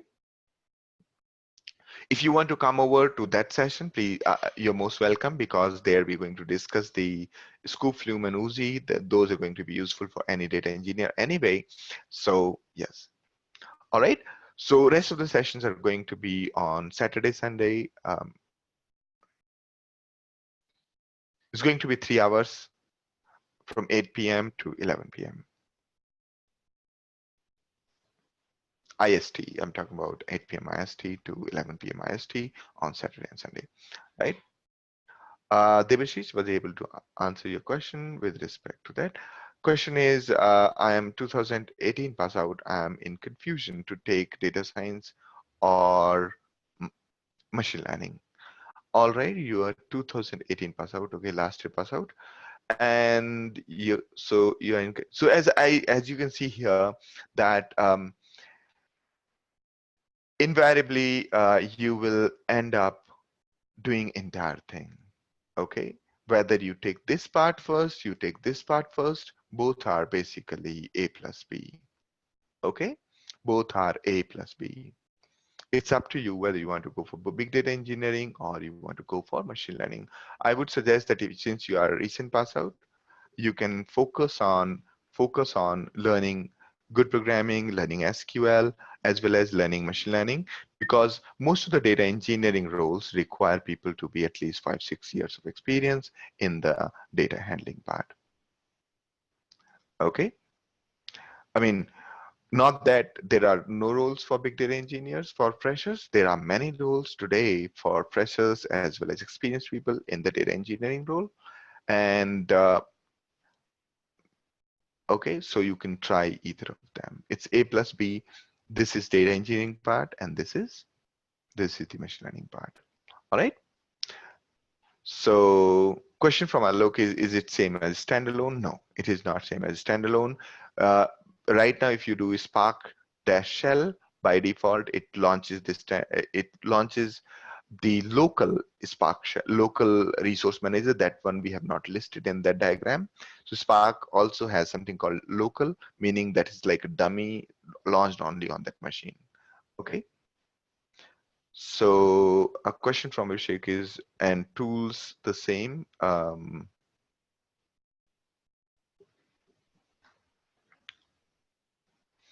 I missed your previous question, Abhishek. Tools, yes. So earlier, the tools people were using for data mining, like MATLAB and others, all of those have moved to Python. Okay. Python, and now the data, with respect to the big data, it's a little different tools. Okay. And great. And question from Arun is, how long the next week sessions run on Saturday? Same 3 hours, 8 to 11. Question from Narsima is, thank you so much for scheduling the sessions on Saturday and Sunday. All right. Great. And a question from Daria is the Spark SQL or SQL may work only on data frame, not on CSV file. Yes, it can work on CSV file. All you can do is take a CSV file, create a data frame out of it. Okay, data frame basically is that in-memory representation of the data, and underlying data could be anywhere. We could read the data from CSV, we could read the data from MySQL, and so on. All right. That's right. Thank you. You already got it. And point from Kalyani. So next Saturday also has same 3 hours or more due to adding Hadoop. It will be 3 hours. It's not a big deal. All right. Next Saturday, the coming Saturday, is going to be purely Hadoop part, Scooflume, Uzi, and a little bit of Headspace. Okay. A question from Abhishek is to Narsima. Where are you working now? Sorry. Okay. All right. And great. Thank you for asking that question, Abhishek. I would also love to know that. Question from Narsima is that I already learned Java and MySQL. Perfect then. Perfect. Then you can go ahead with data engineering role. Okay, you can start with the big data kind of course, and that is going to definitely help your career. All right. A question from Arun is, okay, I will share the presentation with all of you. Question from, okay, I think I answered that question. So related to what tools are we going to use for data mining. Earlier, we used to use MATLAB and all. Everything has moved to Python now. Okay. A question from Arun is, I do not know data frames. Don't worry, we'll teach data frame in this class. All right. We're going to go into more and more details. A question from Narsima is, thank you for the information. And for Saturday's session, do we need to enroll? Those who have not enrolled into this Spark Scala course, they can enroll. If you have enrolled for the full Hadoop and Spark, you don't need to re-enroll. Okay. Or if you are coming from my previous batches, missed out on a couple of sessions, and you want to continue, just message me that you want to continue, you want to re-attend the sessions, and we will book a slot for you. Okay, so those who have not enrolled for the next session, they can enroll from the website. All right. And a question from Kalyan is, do we need to work on anything like prerequisites this week? I would strongly suggest that in case you have not done the Linux course, finish the Linux course. And if you are not comfortable with SQL, make yourself comfortable with SQL. We have a course on SQL on our website also. Both Linux and SQL both are free, as well as Python is free. Okay.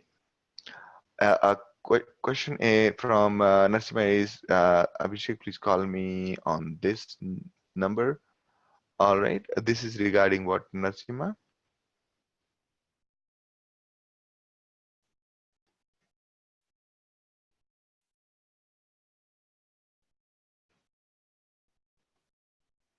All right.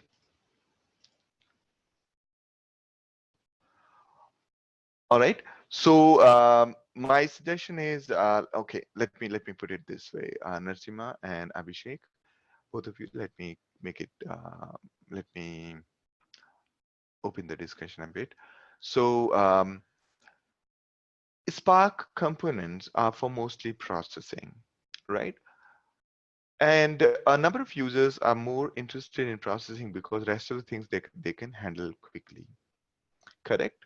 Now, what we did in case of Scala is that, in case of Spark, is that we thought that, okay, the only thing that we need to know is one, yarn, a bit of yarn, and a bit of HDFS. So I'm thinking that I'll just do a quick recap on HDFS and yarn in this course, in the Spark course. So you will be up and running with that. And later point of time, you can study Hadoop, the self-paced one, parallelly or at your own pace. And that should be good enough. All right. If you are planning to enroll, you can enroll. All right. Thank you. So great. And yes. All right. So great to have all of you in the session. I'm really, really happy that more than close to 90 people stayed during the whole session. That's rare. and I'm actually pretty lucky to have great audience. And I hope this session was useful for all. Come over to our discussion forum or drop us an email at reaches@cloudxlab for any questions. And come over, try things out at CloudX Lab, do the hands-on, and start learning. There's a lot of free material available at CloudX Lab, which we provide in order to provide the foundation education to everybody, like Scala, Python, Java. All of this should be available to everybody for free. That's what we believe in. And as we're going ahead, we want to make more and more better and better content and experience for the users. Most likely we will spend more and more time on the lab and make it more and more useful for everyone. All right. Thank you, Abhishek. I'm really flattered with that. And okay, so I hope this session was useful to all, and I look forward to see you in the next session. A question from Arun is that why don't you have classroom courses? Classroom courses, you would not get this rich audience. Right now, we have the audience from across the globe. Okay, and that means that we have a rich set of questions. Most of the people you will be amazed to see in the classes are people with very amazing experience. And it's actually very important to learn together with the great learners. So I believe that the online ones are better than the classroom. Classroom ones are little in Bangalore like places, people do not like to travel at all. Anywhere from anywhere to anywhere, it takes like 1.5 hours, and therefore nobody wants to travel. Okay, so that's the another problem. The other thing is that since it's not since at the end of day you're going to look at my screen and look at my working on the lab, so that you get a full understanding of how to do things, you are going to most likely focus on my screen. So my face in case of classroom is generally more distraction than the value added. Okay, so that's another excuse I have for the not classroom. And all right, so great, and I'm really lucky to have a wonderful audience. We had I mean right, great. I mean, holding having attending for something like 3.5 hours is a big deal.